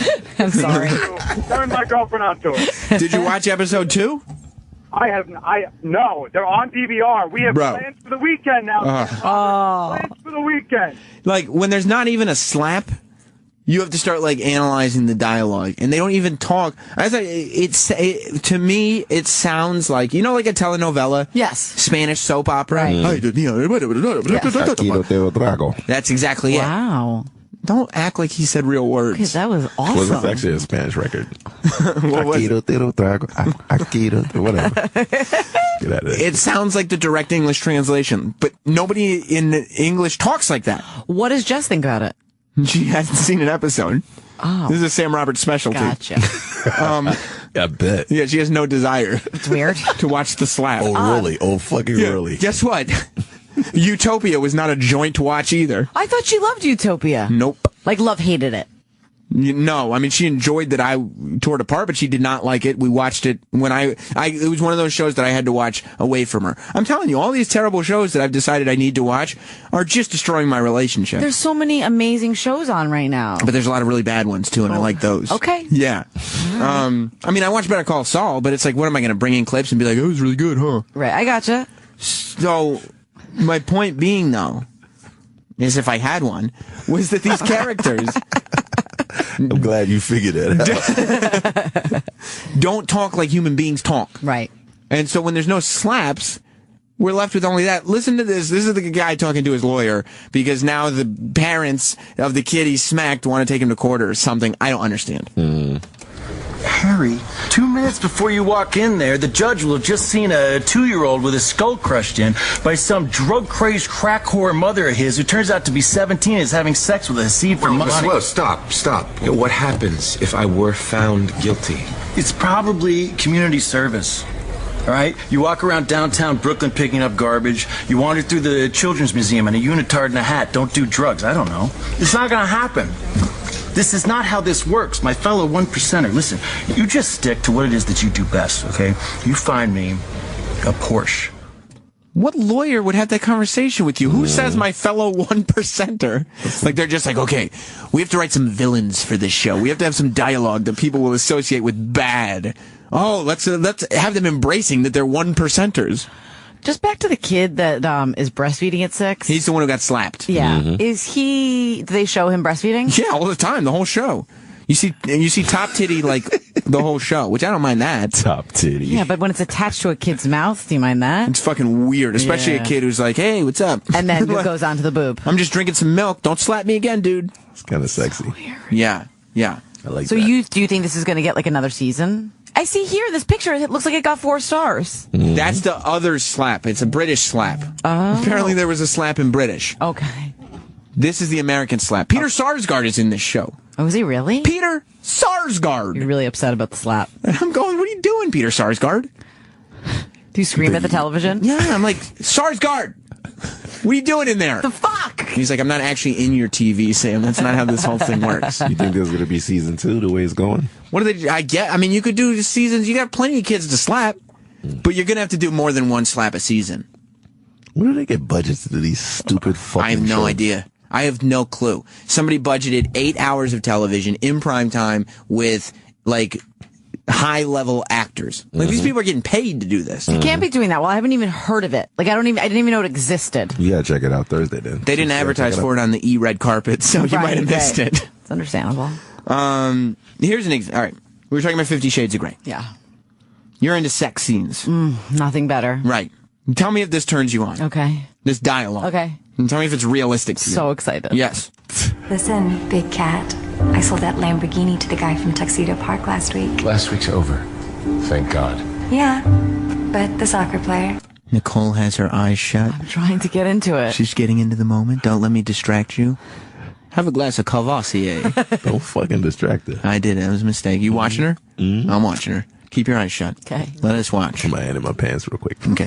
I won't look at you. You don't look at me. Who cares? Play the fucking clip. All right, you're right. Fuck out of here. Listen, big cat. I sold that Lamborghini to the guy from Tuxedo Park last week. Last week's over. Thank God. Yeah, but the soccer player Voyevich. just bought the Jag. Boom. So what'd we get? $114,000. Oh. Which is my lucky number.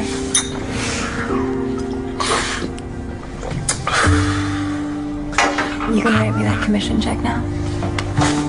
No advances, honey. This is a cold, hard cash business. Oh, I'm biting off my fingers. It's so uncomfortable. Arguably the most unsexual scene I've ever listened to. That it reminded me of The Room. Yes. Yeah. It was. Oh, hi. That's a pretty dress. I'm biting off my fingers listening to that. Granted, I'm not watching it. I was listening, but it was not good. Not good. Did 0 in the pantaloons. Nothing at all. Nothing. This is an all cash business. I thought it was funny. It was forced. It was forced. Super forced. Yeah. Super baith. Yes, so baith. Yeah, I mean, I just don't. I don't know what the motivation is. I haven't done any research on this show, so I don't know if people are enjoying it or not. If anybody has, it's obviously for women. I'm not the target audience. I wouldn't think. No. But if your wife is enjoying it, then call the show 866-969-1969 because I have to understand if this is actually catching a buzz. Because I think what's going on, because Utopia was also heavily promoted, and like this is going to be the next big thing. Yeah. I could see this being the next Utopia in that it's heavily promoted. We can't even finish the season. Nobody's watching. Oh, God. This is Do you want terrible. the ratings? Yeah, what are the ratings? Well, I know the first episode finished 3rd in its time slot. But do you know what it was behind? Yeah, it was behind 2.5 Men, I think. Oh, boy. Are you serious? And What? something else. That's got to be because of the actors in it. Even giving it 3rd, you're like, that's even too much. Yeah. Wow. Okay, so this week, a little drop-off. Okay, not too much, though. 27%. 27% drop off? Yeah. That's a huge drop off. That's is it? That's almost a third of the audience that's like, fuck this. All right, I saw the slap. That's enough. Oh. Do we know who's directing it? Is it that The Room guy? What's his name? Tommy Wiseau? Is it Tommy Wiseau? I have an idea. It's about a slap, but not really a slap. Throw me the football. I can promote it on Sam Robert show. Sam Robert. I wish Tommy would come back in Me here. too. Dan, go ahead, Whoo Kid. I'm good. Dan, you miss him too, don't you? I mean, he loves saying the N-word in private. He did. That was so bizarre. But never in public. Yeah. I love that guy. If you missed the Tommy Wiseau interview, it's on YouTube, at YouTube/NotSam. Dan in Trenton. Yeah, I was calling about that show, The Slap. Yeah. Yeah, I think the way that show should go, they basically, that kid continues being an asshole, and each week a different person slaps him for a different reason until the parents realize he sucks and just puts him up for adoption. End of show. That's a great show. I would watch that show. Or, I'd watch the shit out of that show. you know, like, I feel like if I had somebody slapping me once a week when I was a kid, I probably wouldn't have gone through that painting nails, dog collar, chain wallet phase. Perhaps not. Because I'd be like, there are consequences to being an asshole. Right. You get slapped by Zachary Quinto from Heroes. Right. You know? In slow motion. Who's like just a sexual deviant who only has a cash business. Cash. Right. Yeah, the breathing, the heavy breathing in that scene. It wasn't even good heavy breathing. Terrible heavy breathing. But, Whoo Kid, you know what my favorite part of the slap is. You know why I tune in every week. It wasn't the slap. I talked about this last week. That. It wasn't the slap. It wasn't even the terrible dialogue. It was the choice for how they moved the story along. Okay. Harry Apostolo knew one thing in life, that his anger was a form of energy. That's our narrator, You have a Nicole. narrator? Yes. He sounds like he's reading a children's book. Yes, that's the narrator who comes on every week. He's like it's from Disney. Right. He's on every episode? He explains the episode to us because we can't possibly... Narrator, boy. We can't possibly figure out the nuance that goes along with this show. There's far too much emotion and complication going on. Yeah. Harry Apostolo knew one thing in life, that his anger was a form of energy, and it had served him well. Except for the rare occasions when it hadn't. On those rare occasions, it had surged unexpectedly, overtaking reason and proportion. And when that happened, Harry knew that he had to find some way to step back and regain a kind of control. Hell yeah. Harry Apostolo. Tell that guy to shut up. You hate him. I hate him. Why is that? I loathe him. Why? Because he should go back to reading children's books to children. You don't like it? No. No, get him off. Nicole looked at Sam with a look as if to say, I have a family and a child. You've dragged me away from them to play clips from another terrible TV show. Yes, thank you. Why are you doing that? Correct. Keep it going. Keep it going. Anger raged through her veins. Yeah. Coursed. Where's Action Bronson, she asked to herself, as Sam was far too distracted in playing more clips from another terrible TV show. Action, save me. Hell yeah. Whoo Kid enjoyed his beverage and realized he was slowly becoming a fan of the show The Slap. Yeah, the moisture. It scared him quite a bit, but he comforted himself by using the N-word unnecessarily. Kentucky, nigga.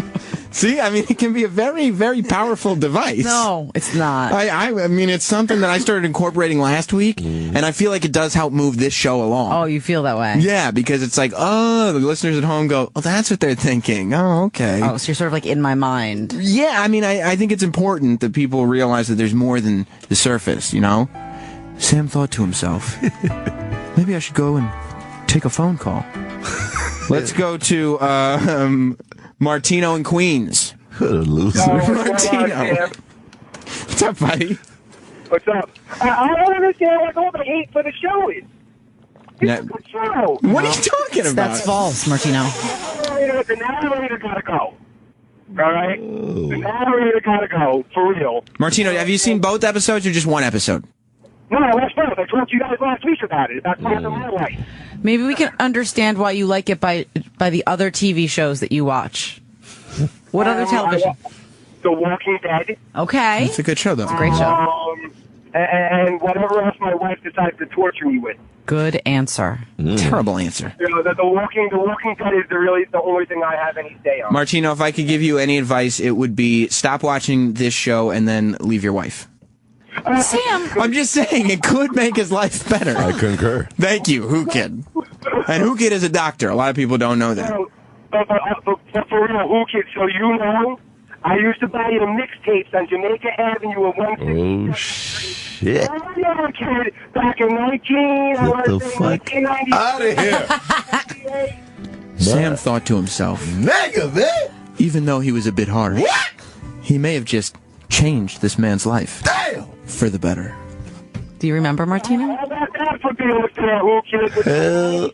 That's almost fucking yeah. 20 years. That's right. It's my man right here, man. DJ Clue looks like a fool. Whoo Kid wasn't exactly sure how to respond, but he thought profanities are always a safe bet. By the way, I'm going to throw my phone at your face in a second. Please don't. You can't help it. All right. Martino's still talking. He's like, fuck your narration. Sam thought, thank God for Martino, because he's really pushing this bit along. All right. Thank you, Martino. You're a good man. We should, you know what we should do? We should try to win Nicole's heart with 50 Shades of Kisses and see which one will win. Me and you. We'll blow kisses at you. Which one will turn you on? All right. Who Kid? I'm not. All right. You start. I can't follow this. You start. Okay, go ahead, Who Kid. Is Who Can blow one more sensually and who can turn me on with your kiss blow? Nah, because I was reading in Time magazine, they're saying like blowing kisses can win a woman's heart. No, that's not true. Sam wondered to himself, what type of bullshit do they do on hip-hop radio? Because this makes no sense. It makes a lot of sense, nigga. You want to try it? No. I was going to blow a kiss at her. Blow a kiss. Oh, no. Oh. Uh-oh. That's because I got lips, nigga. That was horrible. You ain't got no lips. Don't play that fucking music again. Todd in North Carolina. Hey, I really slapped. Holy fuck. I purposely didn't listen or watch it just so I could listen to you rail into it. And it's really fucking awful. Yeah, it's a very bad show, but I really think I think this is the one to live tweet next week. Nicole, are you in? To live tweet this show? Yeah, no, I don't have time for that shit. You're not gonna watch? I barely have time to watch the shows that I like, let alone the slap. Okay. Do you want to hear how the episode ended? Not really. I'll just play it for you. Great. Okay. And after his long day, the truce thwarted, peace talks in tatters, Harry felt a calm he hadn't felt for days. His confusion was gone, and he was finally back on firm footing in the America he understood. The one where you fought for everything you had, with everything you had, and you won. Oh, I get the episode now. Now it makes total sense. Thank God there's a narrator to break it down for me. And they like changed up the music a little bit behind him. Right. Victor Garber's an asshole. Just like Victor Garber, by the way, is the name of the narrator. He's an actor. I know Victor. But, you do? I mean, I don't know Tell him I said personally. what's up. No, I don't know him personally. Face looks like leather. He what? He has like a leather face. He does. He absolutely does. You know what that sounded like? Well, what's that guy that did the college commencement speech and then they put it to music? I don't know what you're talking about. Come on, dude. You know what I'm talking about. Billy Joel? No. I don't know what you're talking about. Really famous and whatever. I can't think of it right now. Brett in Illinois. If you think of it. You okay. Yeah. What's up, Brett? Hey, Sam. How you doing? Hey, I watched the first episode of The Slap, and it was awful, but I had to quit watching after that because I work for child services, and all I was doing was just rooting for this kid to get beaten over. And I thought, I can't do that. He works for child services. It's affecting your job. Right. Yeah, it's making me feel bad and hard to sleep at night. So that's all right. I mean, it's like all these years of working for child services, and then you're like, wait, maybe some of those kids deserved it. It was Boz Lerman. Yeah, it's flipping me to the other side. I'm sorry to interrupt. It was Boz Lerman. Boz Lerman was the name you're looking for. Do you remember Thanks, that buddy. when he did the whole speech about wearing sunscreen and they put it to music? Well, no, if you heard it, you know it. That's what that stupid narrator sounds like. I think the narrator sounds good. I think he has a lot. No, it's not Boz Lerman on the screen. I was about to say, what the fuck is that? Nicole thought to herself, "Oh God, I've got to do something about this anger. It's not healthy." No, it's not. Yeah. Whoo Kid thought to himself, I don't know what these white people are talking about. Hell no. But I'm going to keep making exclamations. Fuck yeah. God. Peter on Long Island. Yo, Sam, about 4 or 5 years ago, you got me to listen to Carly Rae Jepsen. I am not falling for this again. Fuck this slap. Look, I'm telling you. But Carly Rae was a huge success. Thanks to me. At least the song was. Thanks to me. I'm telling you. I'm on top of this stuff. I'm telling you the things that you would never otherwise know about. You need to send an invoice for all these services. That's right. Provided for these shows that nobody think is hot. That's right. I wonder if that's a good thing or a bad thing. I don't know. That should be the name of this segment. Shows that nobody think is hot. Sam will fix it, nigga. That's right. My God. Greg in Houston. Hey, Sam, it's George. All right. Oh, sorry. Yeah, my bad. What's up, George? Hey, man, I just want to tell you the slap is like 50 Shades of Grey to pedophiliacs. I don't get it. Pedophiles, you mean? Pedophiles, buddy. Pedophilia? I get it, because S&M, you smack a kid, you smack a woman. It was there. Dave in Philly. Hey, what's up, Sam? How you doing? No, that narrator sounds like sleeves. Little leaves Yeah. floating La, down la, the la, river. Fa la la la la. Seriously? What? You know, I could see you doing this like at home, like in the bedroom, all of a sudden turning on your narrator voice, it just would knock you the half out. Why are you intimidating? He's going to keep doing it. Sam immediately thought, are there cameras in my house? How does she know what I've been doing? Look, he's all enticed. Keep going. I like the music. I know you do. I think that's what's really going on here. I like it. Then download it on your iTunes and stop playing it in my headphones. Larry in Texas? Sam Roberts. I know you're a professional broadcaster. That's without question. That's right. That is beyond any dispute. What has this show degenerated into? Blowing kisses at Nicole. Inane narration based on a parody of a goofy TV show. My God. Sam, I thought better of you than this. And although I'm loath to criticize you, Sam, I thought better of you than this. Thank you. It's a cultural... Hello, and yes, ma'am, thank you. It's a cultural revolution, Larry. You just have to get on board with it. Sam, I might just have to step off this train if I was ever on it, and I don't know if I'm going to be sad or not. Don't let this one pass you by, buddy. I've told a lot of people, the train moves. The train moves, doesn't it, Nicole? It does. It's chugga-chugging. It's chugga-chugging. You don't want to be off board on this thing. Sometimes we stop in a stop that you're like, I didn't know this train was stopping here. I don't know if I even like this area. Yeah, it happens often. But you stay on because we're going back to the nice end of town pretty soon. For instance, Action Bronson's going to be on the show in just a few minutes. A lot going on. It's my boy. We've made a fan out of Nicole. I mean, this is huge. You did not make a fan out of me. Okay, then I read that wrong. Yeah. Craig in Illinois. Yeah, hey, Sam, hey, Whoo Kid, hey, Nicole. Hey. I was listening the other day with that comedian that has SMR or like some SMR videos.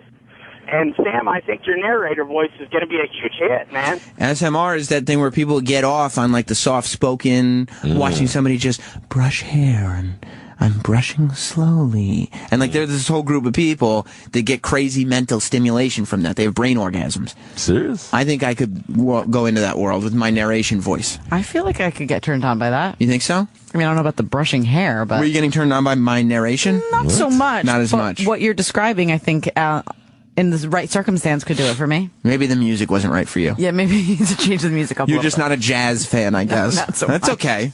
You're very soft-spoken, huh? That's all right. To each their own, I guess. Well, listen. Action Bronson's going to be here in a few minutes. My boy. We also got, what is it? Oh, my God.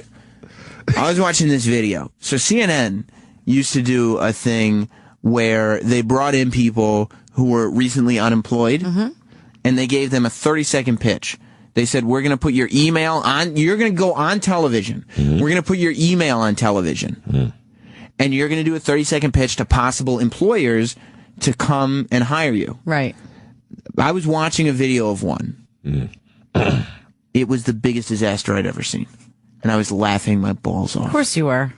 I want to play that for you. I want to share it with you. Okay. You got 30 seconds. What more can you say? Now, wait till you hear this. Okay. We're going to do that and get to Action Bronson coming up right after this with Nicole and DJ Whoo Kid here on Sam Roberts Show. Welcome back to Sam Roberts Show. This song was the first song that made me say, I got to find out who this guy is. Really? I've just never heard a hip-hop song that references Marty Jannetty before. That's true. And so it was something that I had to look into a little bit deeper. Then it's very avant-garde. It is. It is. It's avant-garde It's indeed. definitely a weird one. Then I went to Summer Jam this year, Hot 97's concert, and I saw a performer. His name is Action Bronson. He's in the studio right now. How you doing? Welcome, my friend. Welcome. And I still don't know why he was there, Action. At Summer Jam? Look at him, Max. Oh, why I was there. Fuck you there for? Playing hacky sack in the parking lot. Exactly. Listen, I drove through the Summer Jam parking lot. I wanted to spend as little time as possible strolling through the Summer Jam parking lot. Man, it was crazy. It was not good. It was not safe. There was segregated parking lots. Like, I knew when I had driven down the wrong parking lot, I was not welcome. Oh, man. But, see, I know Rosenberg over at Hot 97, so there was a sectioned off area for you. Yeah. Yes. Right. Fucking Rosenberg. Right. But I watched you on stage, and you came out, and you're just wearing a T-shirt, some shorts, and flip-flops. And you had the whole crowd going with you, dressed like that, like everybody else is coming out. What the fuck was I supposed to be dressed like? Well, I'm saying everybody comes out with big jewelry on, or big, new clothes, or this or that, and everybody's trying to sell something. I took the shirt right out of the pack, right before I came on. Ripped the plastic off? I went right out of the pack. But those swim trunks, I cut the netting out right before I put them on. It was. Why do you cut the netting out? What do you mean? Because I have boxers on. I'm not going to wear them without boxers. It's a weird thing. That would be ridiculous. That's a weird feeling. Yeah. Even if I'm swimming, I'm not using the netting. Really? So you swim in boxers? In jeans, like a Puerto Rican. But you go up on stage, and not only do you have the whole crowd moving with you with Action Bronson official gear on, but at one point you kicked your flip-flops off because you wanted to be comfortable. Yeah, you go bare feet, and then you went into the crowd in bare feet. Yeah. I said, this is a fearless performer. I need to get to know this guy. It was wild, man. It was definitely it was a scene. I never did, like, acrobatic jumps barefoot. I always had some sort of athletic footwear on. Right. It's a little bit hard on the ankle, man. Right. Well, if you notice, like, any professional acrobatic has shoes has those on. little shoes, though. Right. Like, there's something. You need some sort of grip. Right. So is that, do you do... It was weird. It was crazy. That was your first acrobatic jump with bare feet on? Yeah, and it worked. Is there no point... I guess if you're performing, the adrenaline's running through your veins. But is there no point... Because I kept thinking, oh, my God... What if he steps on something weird? What if he stubs his toe? That's what I felt also, man. Trust me, I was like, oh, man, I don't want to do this. I didn't want to step on some weirdo shit, step on glass, you know? Yeah, this is a terrible idea. Yeah, but it worked out. You're obviously you're not a germaphobe, huh? No. Because that would freak me. I used to eat, like, flies and shit growing up. Not shit, but flies and, Flies, I mean... spiders and shit like that. What? Flies make their residence on shit, so there was probably some shit on the flies. Whatever. What are you going to do? It is what it is. It builds character. Why did you eat flies and spiders? Because I was a young fucking boy. I don't know. Right. That's what little boys do. I mean, I went over some of the stuff I was doing when I was growing up, and I had fingernail polish on. Eating boy, yeah. that's... I mean, he's from Queens. I used to eat little white roaches. You did? You know you got a lot of roaches. You see the white ones. Boogers, of That's course. a known. Everyone eats their boogers. Present tense? No, not now. Okay. Come on. You're a little kid running Although, around. I don't know. They do taste like caviar because it's salty, man. I'm not going to lie. Okay. You remember, Yeah. clearly. Well, No. Did you, Action Bronson is also not only a rapper, he's a gourmet chef, so Right. I didn't know if there was some kind of booger dish There could be. that you knew how to put together. Yeah, no, it's like a trendy thing right now. Yeah, boogers, yeah. I'll bet you could. If you put that in the right restaurant, you could convince people that it was a trendy thing. For sure. Are you kidding me? Look at you. They eat all kinds of dick, balls, Right. all types of glands and pancreases and Right. spleen. Like, yeah. Have you ever eaten an animal's dick?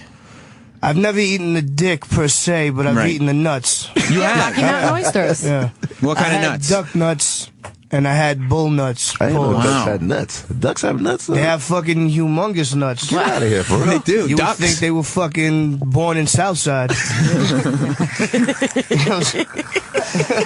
I understand. I really never knew that. That's the first. I got to try them. But this is what I'm talking about with Action Bronson. That's why I They wanted were you. duck nut tacos. Yeah? I bet they were awesome. They were tremendous. What else did you put on them? Hot sauce. There was a little bit of a slaw. Tasty. An Asian slaw. Mm-hmm. So the nuts paired well with the Asian slaw. Those seem to be like Hey, I can see them. those are bull nuts. Yeah. Yeah, those are a large set. You know, There's three of them. A lot of rappers wouldn't ever, in any context, admit to sampling nuts of an animal, but they also wouldn't go and perform and jump in a crowd with bare feet on. I want you to come on here to confirm for me. I'm under the assumption that you are one of the rappers that give the least fuck of any? I'm a Renaissance man. Is that true? It's true, man. You don't give a fuck. It's not really. Like, I give a fuck about some things, but Right. not, this is all fun. It's fun and games, even though it's work, it's still got to be fun, and you got to act like, and you got to just make it seem like you're having a great time, and I am having a great time, so. I really, life is too fucking short to take things too seriously. You got to be able to try new things and be open to new cultures and all kinds of different shit. You can't just be stuck with blinders on. You'll never experience. You've been all over the world. Yeah. Come on, man. I've been in this country. Exactly. Right. Motherfuckers called me talking about, yo, he's here with my cousin. He was with my cousin in Kosovo, man. It was crazy. I thought he was lying, but he wasn't lying. He had my father's phone number in the phone and everything. Called my father. Everything. That's crazy. You have really beautiful eyes. Thank you. You need to take your hat off. I mean, you don't have to, but you have beautiful eyes. You should show your eyes. I do all the time. Okay. Oh my They're God. really This is my beautiful. look. This is my look today, though. Come on. Okay, my bad. All right. She's like Look 50 at- Shades there of you go.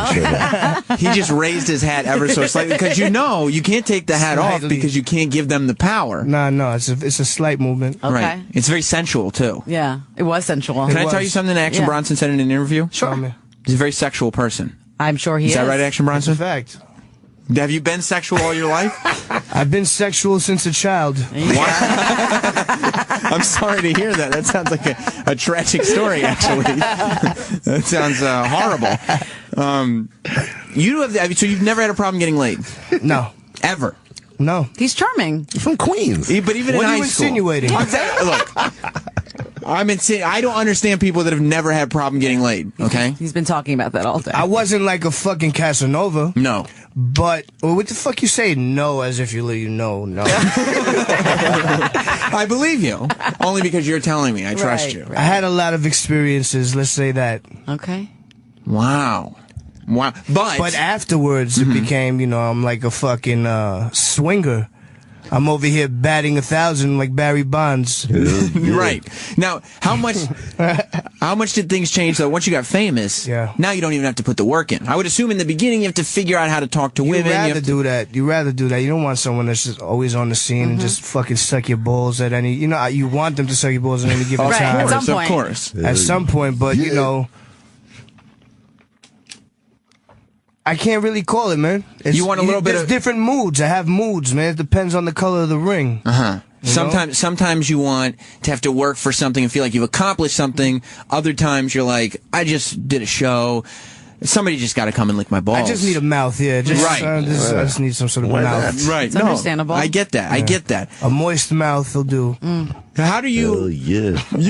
A moist I mouth. tell you that all the time. That's all Who Kid ever says, Who Kid lives actually. by This that. guy's married, man. What's wrong with this guy? In Well, this that's day and another age. thing I was going to ask you. You have kids, I do. but did you were you ever in an exclusive monogamous relationship with the woman that you had your kids with? Yes. Are you still in some kind of relationship with her? Yeah, we have a relationship. We have children, and we have Right. to raise them. You raise them together. That's the relationship. You guys are cool together? Yep. How do you convince women that you're not going to be monogamous with any of them? I don't know how to do that. What do you mean? You don't know how to be monogamous? You don't know how to convince them? Of course I do, but what does that even mean? You convince them, what do you mean? Like, how do you make them okay with that idea? Of not being just with them? Right.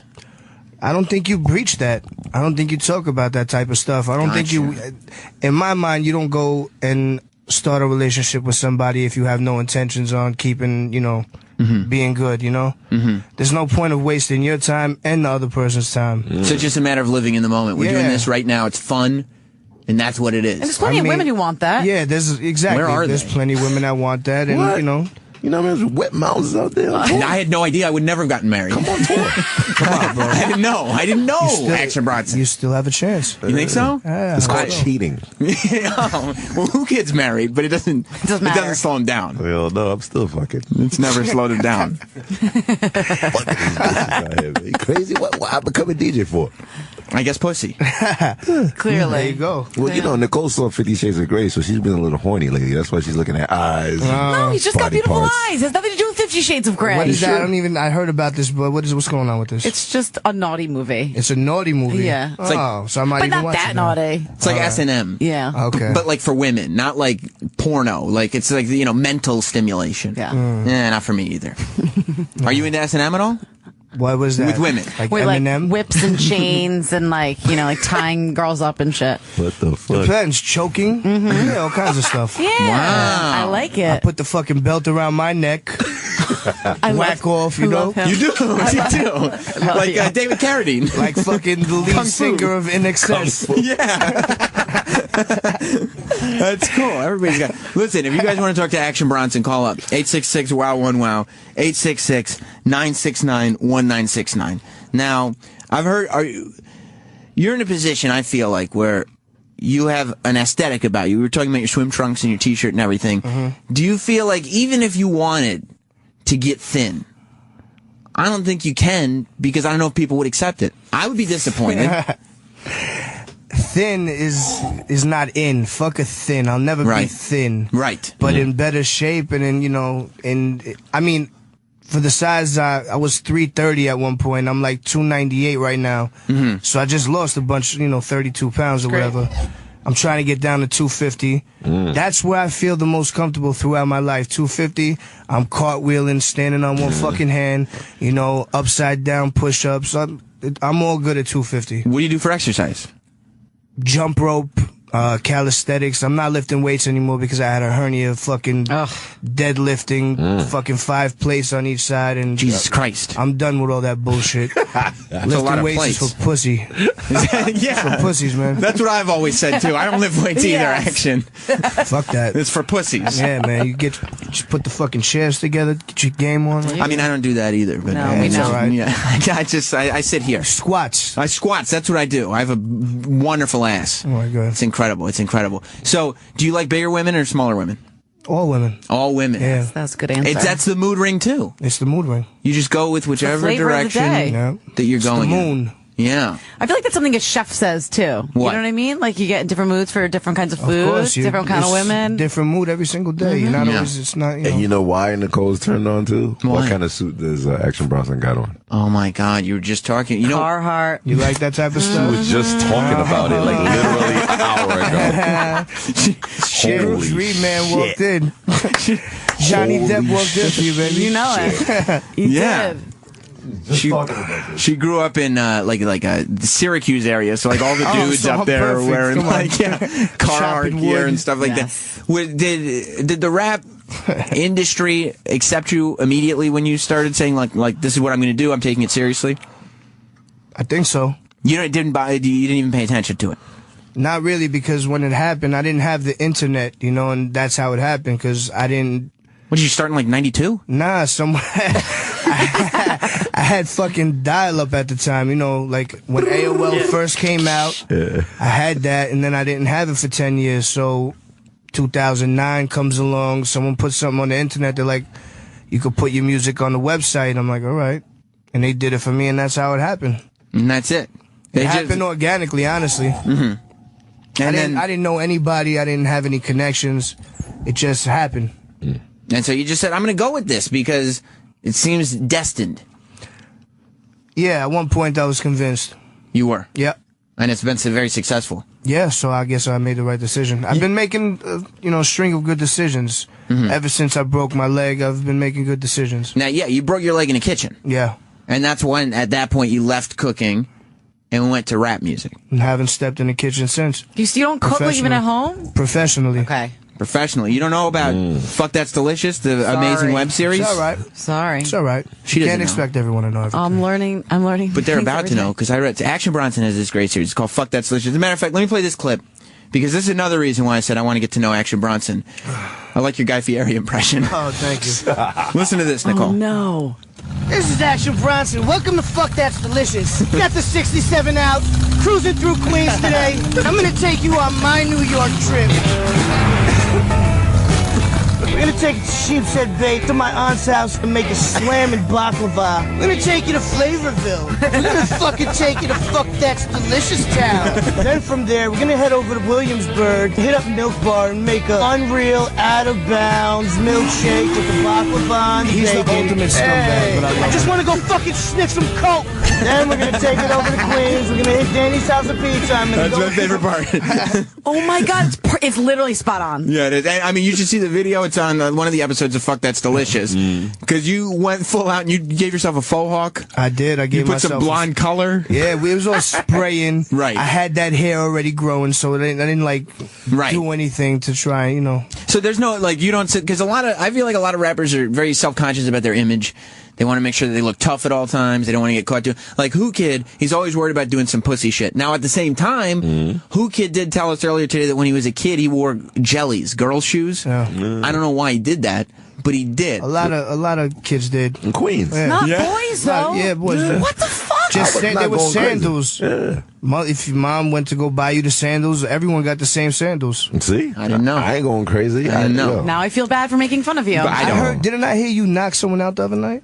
Something like that, yeah. You knocked somebody out the other night, I'm Whoo glad. Kid? Who'd you knock out? Somebody got me furious. I've never seen you furious in your life. I've never even It's seen been you. 14 years I've been I'm mad. glad you didn't get arrested again. I've never even I ain't seen got you. arrested for that. I've never seen you taking anything seriously, let alone get angry. Put him to sleep, too. What happened? I don't know. All I saw was blood and eyes. Why'd you knock somebody out? He called me pussy and smacked my hat off. He did? Damn. If somebody comes up to you, Action Bronson, you're a famous guy now. Everybody's paying attention to what you're doing. I mean, they are for Whoo Kid too, but they're absolutely for you. TMZ's following you. I saw you in TMZ the other day. It was only because of Bieber. Playing ping pong with Justin Bieber. If somebody He's much more famous than me. You gotta be fucking kidding me. If somebody comes up to you and slaps the hat off your head and say, "There you go, pussy," are you knocking him out? For sure. Wow. I might bite a cheek off. Are you kidding me? I might just stand there in shock at first, but something's gonna happen. Because you can't, like, Yeah. like, why would anybody do this to you, just a man of your size, let alone the fact that you also... I'm fucking 5'8". I'm not like a towering human being, but I don't, I'm like fucking, Joe Pesci, in My Cousin Vinny, he's... You're Joe Pesci in Casino. You're ready All of that, man. You're ready to stab someone with a pen in the movie. neck. Yeah, everything. Do you remember the last fight you were in? Yeah. Was it recent? About maybe 2 years ago. It was a funny one. What happened? It was just with somebody that I knew for a long time, and he just kept on saying, "I can't even believe this is real." While we were fighting, it was surreal. It was wintertime. We were shirtless in the middle of the street. It was ridiculous. Why'd you fight him? Internet. See, that's the thing about you, is that you went through all this time with no internet. And then shit started popping off once I got it. Because you get in internet fights. Like, I read on Twitter, you were arguing with Azealia Banks the other day. I don't know anything about that. You don't know what I'm talking about. I have no idea what you're saying. Do you have...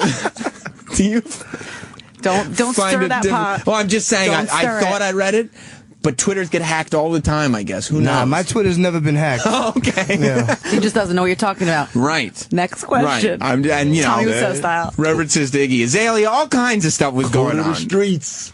But the question is, do you find it difficult that people have this access to you now, where people nobody's going to knock your head off on the street? It's not them, it's me. I'm stupid. You are? Yeah, of course I'm dumb. Why is that? Because I control my shit. But I could not do it. Don't you think, though, like, nobody's going to knock your hat off and call you pussy? That's obviously you never not going know what someone's going to do. But somebody You will. hope not. I don't put that in. I don't put that in the universe. Right. I'm a peaceful dude. Unless somebody starts, everybody. But if somebody starts to fuck with you on Twitter, is it like you have a Twitter ain't nothing. Twitter is stupid. I don't fuck with anybody on Twitter. I just react. Right. Or I'm just a reactor. I'm never a fire starter. Have you ever thought about going the Ashton Kutcher route and saying, well, I'm going to hand my Twitter over to my publicist to make sure I don't do anything? No. Good. Hell no, because that shit is fun. I'm taking a shit. I'm reading Twitter. What Right. do? It's entertaining. It's entertainment. Yeah. And should there be... Handheld entertainment. Yeah. And should there be an argument with anybody, it's kind of joyous to know, look, I'm arguing with you as I'm taking a shit. This means nothing to me. That's what I'm saying. Right. That's the best part about everything. Right. I'm laying in my underwear backwards, hanging off the couch doing this. Like, are you kidding me? This is Like, nothing. This is real? Like, you know why we're in an argument right now? Because there's a commercial on. Exactly. Once the show is back on, you're back out of my mind. There you go. For anybody on Twitter, not just... one specific person. Let me go to the phones. A lot of people want to talk to Action Bronson. 866-969-1969 is the phone number. Dustin in Houston. Sam, what's good, dude? How you doing, man? My nigga Whoo Kid. What up, man? Nicole, you sexy motherfucker. You. What's up? Action to God. How the hell are you? How He knows everybody. I'm good. I know everybody, man. My name's Dustin Prestige, man. I'm an artist out of Houston, dude. Matter of fact, I don't know if Action Killer Mike, that's my mentor. Good guy right there. Oh, yeah, hey, man, stand up fucking dude, man. Stand up fucking dude. But, man, I do rap, rock, and all that kind of stuff. And it's been kind of hard for me to kind of diversify my talents as far as the music game is concerned. And I want to ask you, Action, first off, how have you made it in the field, or what have you done to make it in this field, dude, and pretty much setting yourself apart? Because, you know what I'm saying, everybody was trying to peg you as, oh, this dude's a knockoff, this dude's a knockoff. But you had staying power, you know what I'm saying? How did you fucking do that shit and bestow some advice to a younger cat in the game like myself? Man, honestly, you just gotta work through the bullshit. If anyone tells you can't do anything, you obviously gonna have to fucking rebel and work even harder to make sure you go for yours. The way to set yourself apart is to be yourself and don't try and do what everybody else is doing, because all the sounds now, it's all a fucking here today, gone tomorrow type of sound. You have to make timeless shit. You have to use music that has been proven that it's actual music. It's not just slapping a fucking thing or hitting a fucking 808. You know what I mean? So you have to just open your mind to different types of music. That's how I gather and inspiration. Not be afraid. No, definitely not be afraid, but gather inspiration from all walks of life. And it seems too like you have to be solely focused on what benefits me and kind of push away distractions. Like if there are people saying, "Well, you can't do this," man. It's an awareness thing. It's like I can't really call it. It's something that it's a tangible. You know, like they always talk about Derek Jeter not having all the tools, but he has that thing, you know, that's something else. It factor. It's something else that clicks in your mind that, you know, I feel I have that something else. Right. That I can't tell someone else how to do that. It's hard to give advice to someone when, you know. You just got to find that spark. Shit just kind of fell in the right place for me. I worked stupid hard, but there has to be a mixture of talent, right place, right time, everything to fall, you know, in its place for you at the same time. And you got to be able to grow a hell of a beard. Yeah, for sure. It's not going to work otherwise. You got to have thick skin, honestly. Speaking of thick skin, obviously you're a big wrestling fan. Mari Jannetty is not the only reference to wrestlers in your song. Old wrestling, man. I don't like that shit now. You don't watch anymore? I haven't watched wrestling in a long time. You broke his heart. No, you didn't. Sorry. Why is that? I just lost interest after Stone Cold. You know, ECW left, the real ECW. You know, I used to go to Elks Lodge in Queens. Yeah. I was at every single one of them, you know? And it just ain't the same for me no more. It was fun back then. Well, it's definitely different. I mean, it's like it's a lot more for kids now. It's for kids, and I can't, I don't have time for that shit. You're not a child. No. You're a grown businessman at this point. I'm everything. I'm still a child at heart, but that shit ain't for me. Is Stone Cold your favorite of all time? He's up there. I think he's the man. He's up there. He was definitely the one I was fucking with the most. Like when I was like 13 years old, I had the T-shirts, fucking giving everyone the finger, right? Stunnering people in the hallway. You would, yeah. Because that's I remember I fucking bruised my tailbone. Pause. I had to walk with a cane for 3 days because I stunned someone and landed on my ass wrong. Did you sit on a donut? Yeah, the only thing you could do. I had to sit on a fucking pillow. Let that be a lesson. That shit is not fake. Nah, it's real shit. Okay, you have to land on your right thigh. You had to sit on an inner tube. Exactly. Walking with a cane. I needed the extended toilet seat. You know the old woman toilet seat? Oh no! Oh no! And were you a husky kid back then? Come on, what do you think? Well, so like you're a husky kid now, and you got track star. you're the husky kid with the cane and the inflatable thing because you looking crazy with a fucking fucked up a stunner shirt on, but still flipping the bird. Of course, good for you. Always. I brought that up because you have a song called Barry Horowitz. Yeah, which is like the most famous jobber of all time. I like that. You know, it was just he's like a underdog. It's an underdog story. But then I read in Rolling Stone, Barry Horowitz is not happy with you. Did you hear about that? Yeah, it was a while ago. He said some shit. He's gonna sue me for what, motherfucker? Like, what are you suing me for? You bigging him up. Yeah, I brought, like, when you Google his name, like, people actually know who you are now and brought you back to relevance. Right. Like, somewhat, not even that much. It was like, it wasn't a fucking huge song. It was like one of my first joints. Right. It was just one of those things that, like, maybe we could get you in a club and some people would be like, oh shit, Barry Horowitz. Man, I guess. Is Steve Wynn gonna sue you too? Man, he don't need my fucking money. you got a song called that too. I'll sue him for some reason. I'll sue him for nothing. Just to get a piece. Just because. Yeah. Because maybe he'll settle. He might settle. You never know. Our friend Roland, the talent booker, he's obsessed with you because he's a foodie like you, and he wanted to make sure you had something to eat here. Oh, nice. Roland, you're so cute. Roland, grab a mic and tell. Man, he brought us some snacks. Tell Bronson where. He brought in my man John Seymour from Sweet Chick. You know exactly where it's from. Yo, what up, baby? Get that pre-order on iTunes. There you go. That's my man comes in, serves the food, and gives me the plug. Well, the new album, Mr. Wonderful. How you doing? Yes. Thank you, man. So, Roland said that he found your favorite place, Sweet Chick. I don't know, man. He got a lot of favorite. Nah, man, it's one of them, man. I was told about the General fucking Torso. The General Torso fucking chicken and waffles. Is this real? General Torso. General Torso? I know Joey. I know Joey Badass made the chicken and waffles with the curry chicken with the waffle. Man, oh man! You hear that? And what you guys brought in chili today?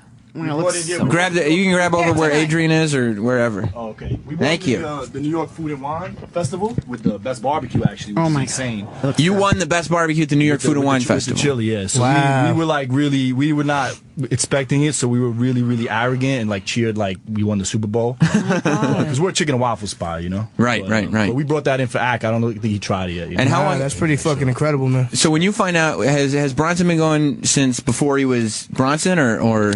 You guys opened up not too long ago. Oh, okay. Right? So yesterday was a 2-year anniversary in Brooklyn. So when you get this Tell guy, him I was the first rapper to ever eat there. Remember that? Yes, I saw action on the block. street. That is crazy. I said, yo, what's up, man? I said, you want to be the first rapper to eat at my restaurant? And I said, yeah. Those words exactly. I'll be right back. That is crazy. do you eat for free? Nah, come on. Good for you. I don't like doing things like that. I don't expect it. Mm-hmm. But if he coming in, I'm not charging. Yeah, you know, he's always gonna, not let you pay, but I don't want that. I don't like that shit. Sometimes cool, but you gotta pay. Right, for free, nigga. You're good with it. Who Kid's having his dinner right now? He doesn't give a fuck. Body. What do you think, Whoo Kid? Try this, buddy. That shit is good as fuck. So good in here. Hold on, is there pork in here? Nah. All right. Do you not eat pork? No, Body doesn't eat pork. Young big body right here. Good for you. Oh, sharing with your crew. Because I say this about my crew, true. We got some chicken. Yeah, nice. Smoked chicken and white beans. Oh my God. No beef? Oh, and there is fried chicken. Oh my God, You know, what it's a crazy. feast. I stopped eating beef also, so I'm pretty happy about that. Shit, this is a meal. A lot of people don't know this about Action Bronson. His whole crew is eating. You got the winter squash. Okay. The winter squash. The hip hop version, you know what I'm saying? That's right. Man. That's right, Whoo Kid. Let's go to another call. Bobby in Baltimore wants to get on with Action Bronson. What's up, Bobby? Good as fuck, man. Oh yeah. How y'all doing? Good. Good. Hey, listen. A couple of weeks ago, you guys chewing into the microphone. Go ahead. Can y'all hear me? Yeah. What's up? Okay. A little while back, you guys had Anthony Bourdain on. It was like yesterday or the day before, and a while back, even further than that, Action Bronson did a cameo on Bourdain's Layover show, where he just spoke on some shit real quick, and I just wanted to know what it was like for them two to get together and work. You know, never met him. You never met? Never met him. Nah, they just had me do some little quick shit. I was in New York. Oh, that's crazy. Yeah.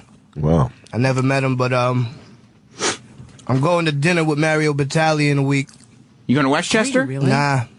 I'm going to Babo. He's got a place in Westchester. Mario Batali's got his own. I would love to meet Bourdain and talk to him and pick his brain, but that, just being on one of his shows was incredible for me. He's a cool dude. Is he? He's a super cool dude. Yeah, I mean, that's why everyone relates to him. Yeah, and he's like he's a dude. You know what I mean? Like he's just a guy who hangs out. That's how kitchen dudes are, man. Yeah. He wasn't famous forever. Yeah, I mean, I did his show. He's crazy. Yeah, I took him to I think Midtown, and I showed him how to drink Ciroc. Oh, is that what you taught him? That's so sweet of you. And he had what do you call pork buns? You don't eat pork, But I took him to a famous pork bun spot. Then we went to the club. I fucking love pork buns, honestly. Yeah, I love that shit. That shit was good as hell. With that sauce. Spicy, too. Bronson, we were talking about the N-word last week. DJ Whoo Kid loves giving out N-word passes to everybody. Everybody. I mean, everybody he comes into contact with, every white person that he comes into contact with, he tries to tell them, no, you got the pass. You can say it. But I do it ignorantly. Oh, completely ignorantly. 100%. That's what it's done for. Pure ignorance. Yeah. Is that a word that you use? Sometimes. You do? Of course. Yeah. From Queens. Exactly. So I've had the pass forever, but you know, you can, when I first started rapping, you know, all my friends are all mixed, you know, and Chinese motherfuckers say it. Mm-hmm. Spanish, everyone, you know what I'm saying? It's not like, unfortunately, where the word is originated from is not a wonderful thing. Right. But unfortunately, it has become street, like common. It's a common word to be used as a term of endearment. Street vernacular. Exactly, but it's a term of endearment. It means like, you know, my brother, my man, you know, as far as how we use it. But, you know, when you start rapping and stuff like that, I didn't really realize it until, you know, my man Mayhem told me, you know, dude, you can't be doing shit like that. I mean, it looks crazy. You know, we're up on stage here. Like Drake. I'm kidding. I mean, that's what we were talking about. That Drake uses the word like it's fucking going out of style. He's made it into an art. You know? I wish I could use it while rapping, honestly. I'm not gonna lie. If it's fucking it makes everything sound cooler. Oh, absolutely. So honest. I mean, it does. I mean, when you can pull it off, it sounds so. But the way you use it, are you saying it's because it's just how you were raised? Did you start using it more when you became a rapper? Not at all. Just from growing up, just being in the park. Everyone's just that's what they say. Yeah. It's a bad habit. So you think you can't get away with it rapping? I wouldn't. Right. It's not right. Right. It's not the right thing to do. Right. I would never do it. And is that because you can use it around the people you grew up with because they know your intention? Yes. Whereas if you use it publicly in rap songs and blah blah blah, now it's taken on something else. Yes. Yeah. Obviously. Yeah. In other words, he's popular. He's very popular. But it's just not the right thing to do. You've moved on. The new album, Mr. Wonderful. Is that a Paul Orndorff shout out? No. I mean, obviously it stems from there. Yeah. But it's just, you know, growing up, my mother, you know, being a bad kid, her calling me Mr. Wonderful, but, you know, tongue-in-cheek, like you're a real fucking piece of shit. You know? Right. Have you always been a piece of shit? Yeah. Since the time you were born? Yeah. You were a piece of shit before you were sexual. For sure. That's incredible. Yeah. That's a lot of shittiness. 100%. Yeah. Is your mom super proud of you now? She loves every second. She's my biggest fan. You take care of her? Oh, man, we're going to dinner with Batali next week. There it is. Mom with Batali? We went to Jeter's last game at the fucking at the stadium. Wow. My Nice. God. But does she still on some level think you're a piece of shit? Of course. Oh, good for her. Because things don't change. Shit don't change. We're Right. fucking brand new here. Right. Good. Come on. Good. That's what you're talking about, being yourself. If you're a piece of shit, you got to know that you're a piece of shit. Yeah. And be that piece of shit wherever you go. Always. Always. You know what you need to know about him? What's that? He's a lyrical killer. Like, he'll kill tracks like it's nothing. That's the difference. Lyrical assassin. That's right. Yeah, you gotta make it clear Assassin, for bro. you white guys. Yeah, but he is like, that's the difference. He could do the regular record with the jump up and down and the party joints, but he refuses to do that because he's a lyrical motherfucker. Well, I believe it. I mean, it's difficult for a white guy to get real respect in hip hop. How would I be looking if I'm doing fucking turn up fucking music? Yeah. I'd be even more schmucky. Right. You know what I mean? Like, come on, let's be honest here. Right. So stick to what you're good at anyway. Of course. I mean, I didn't know I was good until I started doing it, but you know, all that other shit is cool, but it's just not me. Right. You know? Now, you were an independent guy for a long time. Like, this is all, even though you said, you know, somebody put it. Motherfucker, I still feel that way. You do? Hell yeah. Because this is a major label release. But even though you said somebody just put it online, like, kind of everything that you've built, the sort of Action Bronson thing, and I think that's one of the reasons why you have so many fans, is because they feel like they've been on the journey with you, and it's a very independent, do-it-yourself sort of, we're doing this together thing. Organic. Is it weird now to have a label around you? Yes. It is. For the simple fact of having to answer to people on certain things, you know, I'm not that, I don't like doing that. You know, I have a vision, I want to do what I want to do. You know what I mean? Yeah, and I guess it must be difficult for now to be in a position where there are people at times that you have to swing things by. Well, yeah, of course. And not only that, when you show a little bit of promise, people get excited. And then they want you to start doing things that are not you so you could become even more popular. So with my promise, I'm continuing to be myself, and I'm going to do that only. I can't, it's hard to take advice on what type of music to start making and what to start wearing. I'm just not going to do that, Yeah. I had fans... I built fans way before I got signed. So if there ever is a time where I'm not signed anymore, they're going to still be there. Right. So I can't alienate the people that have fucking made me who I am. And building yourself up is kind of the ultimate safety net. It's good to have a label behind you, but at the end of the day, you don't need. I mean, bro, that's just the only way I knew how to do it. I didn't have a label this whole time. I just was putting music out and people were liking it, so. Right. And that's one of those things where you're like, this is working. I'm just going to keep doing it.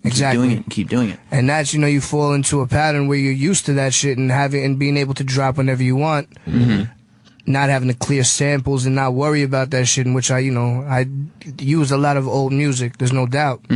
Now you have to fucking worry. Damn, are they going to get in touch with this dude from fucking Turkey, 1974? Yeah. You know what I mean? And every time just by chance, and it works out, Yeah. Just worked out. But it's like every time I turn around, I hear about another rapper who's arguing with his label anyway. Like, it seems like right now, especially where hip-hop is, where it's so easy to get content out there, and you can get people excited about your new stuff immediately and stuff, that kind of strategic release and holding things back, and we're going to sell this and give this away and blah, blah, blah, that it's almost becoming a hindrance. Strategic release, I mean, I had that same idea. I just wanted to, I seen the way D'Angelo did it, but these are fucking, like Kanye, they just dropped their albums, doesn't matter. Right. Thank you. I can't do that. I don't have a history of selling anything. Right. I just put out mixtapes.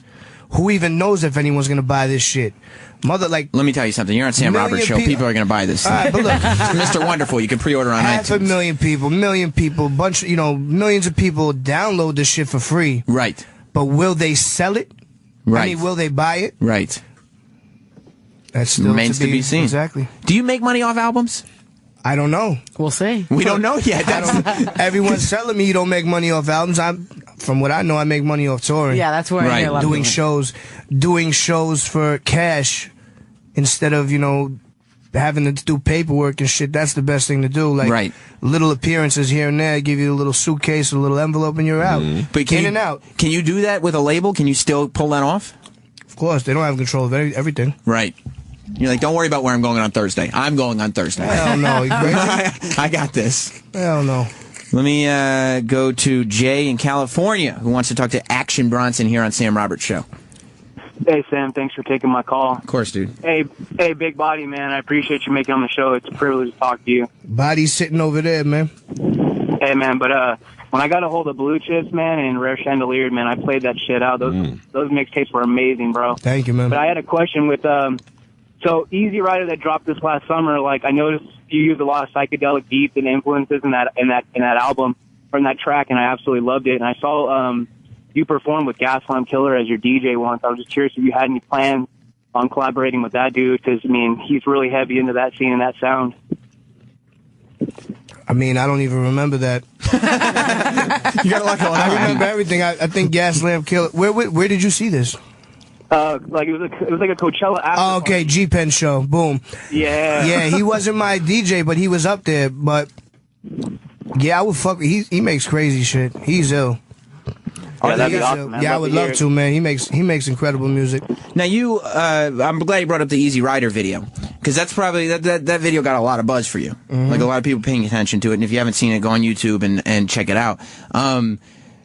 You've said before in interviews that you're basically high from the time you wake up till the time you go to sleep. Is that correct? More or less. Yeah, a lot of weed. A lot of weed? Yeah. Do you do acid too? Because you're doing acid in the video. Or I've done it. I'm not like an acid doer. No? I'm too old for that shit. You can only trip a few times before it's... I don't want it... Before it's over. You have to use it in the proper manner. You can't just abuse it, because then it's not gonna... Otherwise you're Brian Wilson from the Beach Boys. Exactly. How many times have you done acid? Once. That's it? Mm-hmm. How was it? It was incredible. Yeah? But I smoked DMT. What is that? It's the third eye drug. It's not a drug. It's already something that's in your body. It's just more of it. at one time inhaled through your lung after smoking it through a crack pipe. Jesus Christ. Yeah. And what happened? And what happens to you when you lose smoke control DMT? for about 15 minutes. That's it, just 15 minutes. Yeah, and then you come back, but it's euphoric. I did that. It's all about it's math, man. It's geometric patterns and I thought you said it's meth. Math. Wait, what's it called? DMT. I did that. Demetrius. Through a crack pipe? Dimitri. I don't think it was a crack pipe. It was a long time ago, but I did that, and I felt like I was gone for years and years. Yeah. It's a journey. What do you do? What goes through your mind? It's a meditative thing. It is. It's a personal thing, honestly. It's a meditative. What happens? How about the outside? Like, what would I see if you were doing it right now? You would probably see me squirming and laughing a lot. Yeah. And I'd be like, what's so fucking funny, Action Bronson? Yeah, I like, didn't say yo, what are you anything. doing? You fucking touching your dick or something? What about mushrooms? You eat mushrooms? Yeah. Yeah. We smuggled some mushroom juice back from South Africa. Mushroom juice? Mushrooms are fun. The fucking concentrate. Crazy. Had it in my man's ass. It was nuts. What a good friend. That's why you gave him chili. Yeah. It's Not his ass. Oh. Okay, Someone else's ass. I didn't know for sure. Hispanic. That was sweet of him. Yeah. Do you perform while high? Like, Of course. Couldn't Kidding me? I do everything while high. It's like it's a normal thing. You didn't see in his show he lit a blunt off the steak he was cooking. that's incredible. That's crazy. That's rap. That's an audience. That's steak and weed. Like, does it get near? If somebody was there licking your balls, it would have been perfect. Perfect timing. Perfect timing. And I'm assuming somebody was there to do that for you immediately after. Now, are you picky about ethnicity with your women? Because I know your kids are black, half black, obviously. The woman you had them with is black. Are you mainly into black women? I was. I was, but times change. What happened? Was there one that was like, you know what, I'll try it. Oh, I got to start experiencing the world. Nah, you don't. Yeah, you just you travel. It's just there's all types of flavors out there, so. You just don't stick to one flavor. I'm a fucking connoisseur. Right. When did My you make? palate is vast. When did you make the choice to experience the world? When I went on tour for the first time. That was it. Yeah. So when you were like, Jesus Christ, I'm on tour. People know who I am. I'm a rapper. Like, let me live this life right now. Yeah. That's a great choice. Yeah, for sure. I got to become a rapper. I think. You probably should. Yeah, it's fun. Yeah. Yeah, it's a good time. You think I could do it? Maybe. Okay. You gotta get rid of that shirt first. If he had bars, it wouldn't matter. Right. He's got to get rid of the whole outfit. Right. This is my swim trunks. This is my thing. There it is. Whatever. Yeah. I'm gonna wear JNCO jeans too. That's my favorite. JNCOs? Fucking Michael Jordan had JNCOs on the other night at the party. Straight up, he had the fucking 30-inch diameter opening at his leg. You went to a party with Michael Jordan? I went to the Jordan dinner. Oh my god. Did you talk to him at all? Yeah, I talked to him. He fucking played me. Did you say, why are you wearing those fucking pants, I Jordan? told him he ruined my childhood, and he turned his back on me. He told me, oh, you must be a Knick fan. And that was it. Yeah, but then I was like, he's a fucking piece of shit. Just like I thought. We live and learn. He didn't have did he have the loop earrings? He had one hoop in the right ear. He didn't even have it in the left. Oh, I don't like that. It's a bad look. I know what that means. I get that. Jeter was the best, though. I went up to Jeter. I was like shaking. Yeah. Because I only get like nervous with athletes. Why is that? I don't know. Just because I've been watching them my entire life, you know? Right. And it's just like, I'll never be that. Right. It said, yeah. They're doing something superhuman as far as you're concerned. Fuck, I was in a room with Magic Johnson, Michael Jordan. Oh my God. Fucking Clyde Drexler and Dominique Wilkins took pisses on either side of me. It was a moment. Yeah, it was crazy. Can I tell you something? WrestleMania 29. I was up in the friends and family box there, and we were all watching. It was in Giant Stadium or whatever it's called now. And I went to the bathroom, coincidentally, during the P. Diddy performance. I think a lot of people picked that time to go. There was a fucking P. Diddy performance at WrestleMania? At WrestleMania 29. I think he was singing I remember that. I'm Coming Home or something like that. It was very weirdly timed. But so I went to the bathroom. This guy's I'm sitting there pissing at the urinal, and there's two next to me. All of a sudden, I look around, and on one side of me is the Iron Sheik, and on the other side of me is the Nature Boy Ric Flair. Wow. And I said, this doesn't get any better. This is life right here. Like, how does it get better than this? It's a little fucking weird, though. It is weird. Yeah, they both have their cocks out, and you're in euphoria. I'm holding your little pee-pee. It's true. I was holding my penis going, I never thought I'd be this happy around all this penis, but it's working. I don't know. I can't deny these feelings. Well, listen, goddamn, Action Bronson, you're a riot. You got to come back. Come on, man, just invite me. We're running out of time. You can come back in. You're local, right? I'm local. So you gotta hang more often. Yeah, we never get fed like this. Can you come back every week? Shit, I mean, this is incredible. I'm almost done with the fucking chili. Yeah. Got the chicken and all that. Know what I mean? What I think it's important to support artists. My nigga. I mean, right? That's one thing you could add to the conversation. But I think it's important to support artists that are doing their own thing. Like, and you can tell when you listen to what Action Bronson does, when you look him up on YouTube, like, even when you look at his music videos, some of them are ridiculous, some of them are cool, like, whatever it is, it's like you're not really worried about what the trend is. You're not really worried about what people are going to say about it. You're not really worried about impressing, quote-unquote, hip-hop. And you're not, and you're not worried about, you know, making sure the black guys think you're cool. Well, the black guys think I'm cool already. Because you're being yourself. Yeah, I guess you know what I mean? That's what it is. Everybody thinks that, though. It's not just one type of person. I don't go for demographic. I do what I do. I just... Like, I've been in interviews. I've done Whoo Kid show with him before. And I don't want to name drop any celebrities, but you know exactly who I'm talking about. There have been celebrities that walk in there, and they'll do an interview with me. And they'll go, hey, you know, it's great to see you. I got this new project coming out. And then they'll go in and do this interview with Whoo Kid where they're going, yo, man, I really don't know, but you know what I'm saying? And I was just like... I can't call it. No, you can't call it. It's just horrendous. And it makes me go, I don't want to support anything you ever do, but that's not you. You're yourself.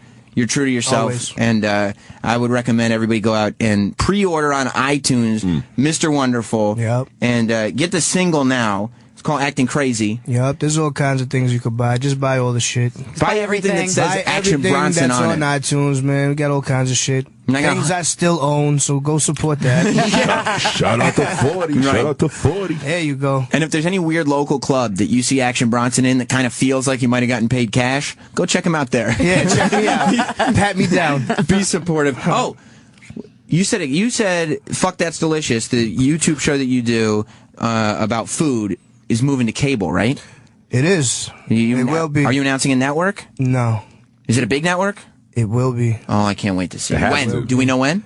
It's going to be this year. You know all the information, you just can't tell us. Well, I don't know all the information. I'm not going to lie. But I know that it's happening. And no matter what, that show will continue to go on, whether it's on any network or internet, it'll continue forever. I get it. It's like this show has a big thing happening. It's going to the next level, but I can't announce that yet because all the little details haven't been hammered out. You don't want to look like a fucking asshole announcing stuff. I already kind of fucked up, you know, but at least there was no network announced, so I didn't, like, totally get fucking my ass handed to me. Right.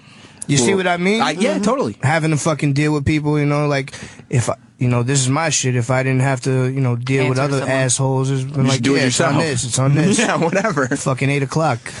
Check it out. But not tonight. I don't know. That's right. Well, listen, tonight, pre-order the album on iTunes, Mr. Wonderful.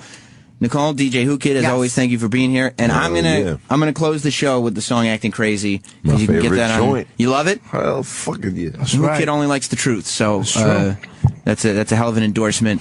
And Bronson, you got to come back. There's 150 more questions for you. We've only barely scratched the surface. You just scratched the surface, man. And what's the chicken place Come called? on, man. You Sweet Chick. Sweet Chick. It's in. Wait, hold on. He's asking me, dog. What is it? Yeah. John, come here. Hold on. Let the fucking owner come. Come here. It's good. It's good.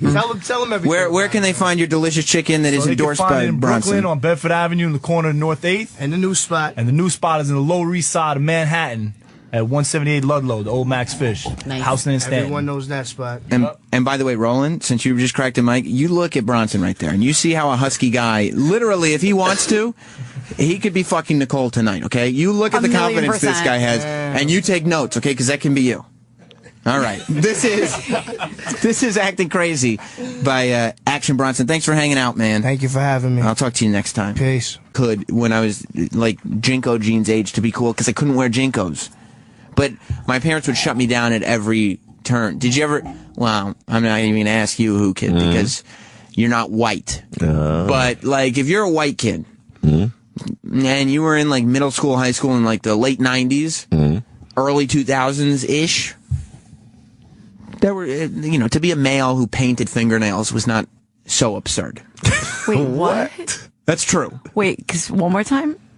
If you were in high school or middle school in the late 90s into the 2000s, being a man, masculine individual who maybe painted their fingernails was not such a big deal. I mean, I feel weird right now. I mean, if you painted them black. Black was the color. Did you do that? Yeah. Yes, I did. Okay, well, I'm leaving now. I did. It's past tense, Nicole. You got to move forward with me.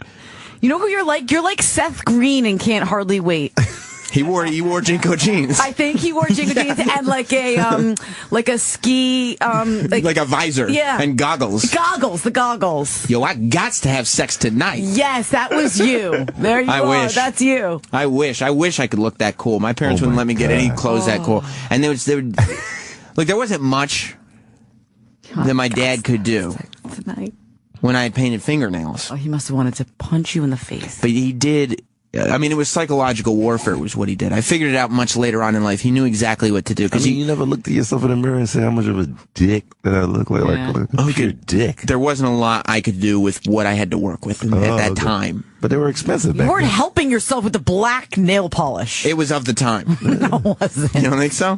No. I will tell you this, to your credit, I didn't get laid and have black fingernails at the same time. Okay, thank there you. wasn't a lot of crossover there. Okay. Especially with those pants. Right. And the JNCOs. Maybe that's what it was. Maybe if I did have the JNCOs, Right. then it would have been like black fingernails, JNCOs. You'll never know. I won't. Until fall. Right.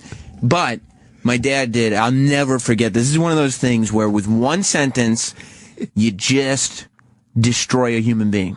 Okay. Because if he had yelled at me or said that wasn't allowed or do anything, well then it's like, yeah, I'm being rebellious. I'm going to keep doing this. Right. Blah, blah, blah. I painted my fingernails black, and I'll never forget. I didn't tell my parents I was going to do it. I just did it because I was super badass like that. Yeah, right. Totally. And my dad walked down the stairs and he looked down at my fingernails, and then he just looked up at me and he went, "Hey, sweetie." And then kept walking, and I was Your like, dad said? "Yeah." And I was like, "Oh, fuck." Like you were his daughter. Right. Hey, sweetie. That's what he said. With nail polish on your nails. That's what he said. But what if I had been a genderqueer? Then that would have been inappropriate. But you weren't. But in that moment, I was like, "This is really stupid, isn't it?" When he said, "Hey, sweetie," Immediately. Good. But I didn't stop. He's like, my son got a pussy, man. Success, Dad. Success. I called his boss. Maybe that's what it was like. There might have been unspoken. He didn't actually say those words, though. I mean, the Jackson 5 used to wear those pants too, right? So No, they wore bell bottoms, not full on JNCOs. Oh, they weren't JNCOs? They were tight and then belled at the end. They weren't full bell from the crotch. And look at the Jacksons. They all turned out just fine. For real? Yeah. Yeah. Fuck out of here. Kevin in Maine. Hey, Sam. You're a douche for painting your fingernails in high school. What is wrong with you? Yeah. Everybody in my high school would have beat the shit out of you. Oh, wow. Well, you know what, Kevin? Maybe everybody in your high school wasn't unathletic and looking for acceptance. Okay? Kevin, that was so angry. Yeah. Thank the Lord for realistic fans. All right. Thank God.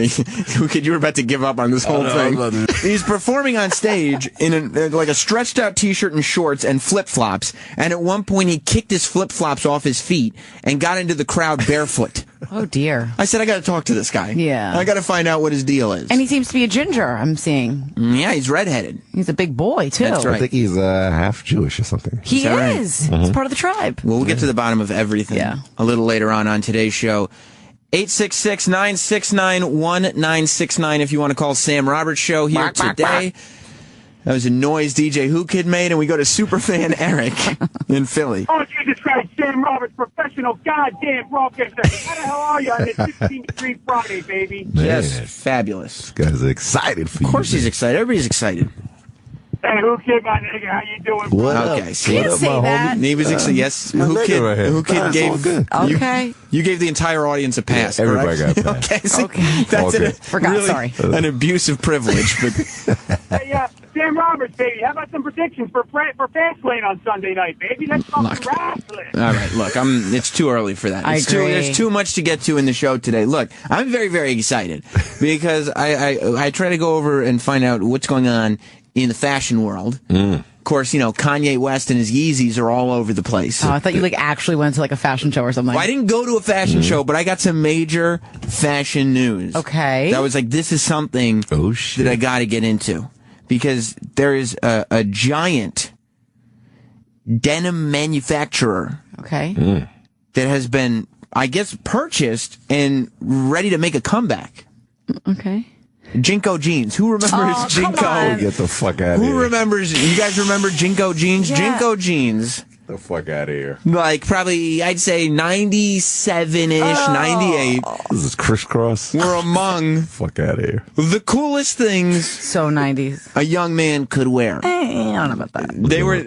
They were the jeans that can't be serious. It was like right as baggy jeans were in style, but they fit you around the waist, these JNCO jeans, but the legs Look at Hulk Hogan. Couldn't be wider. Couldn't be wider. Look at Hulk Hogan looking like a fool. Yeah. And everybody who wore JNCO jeans looked like a fool.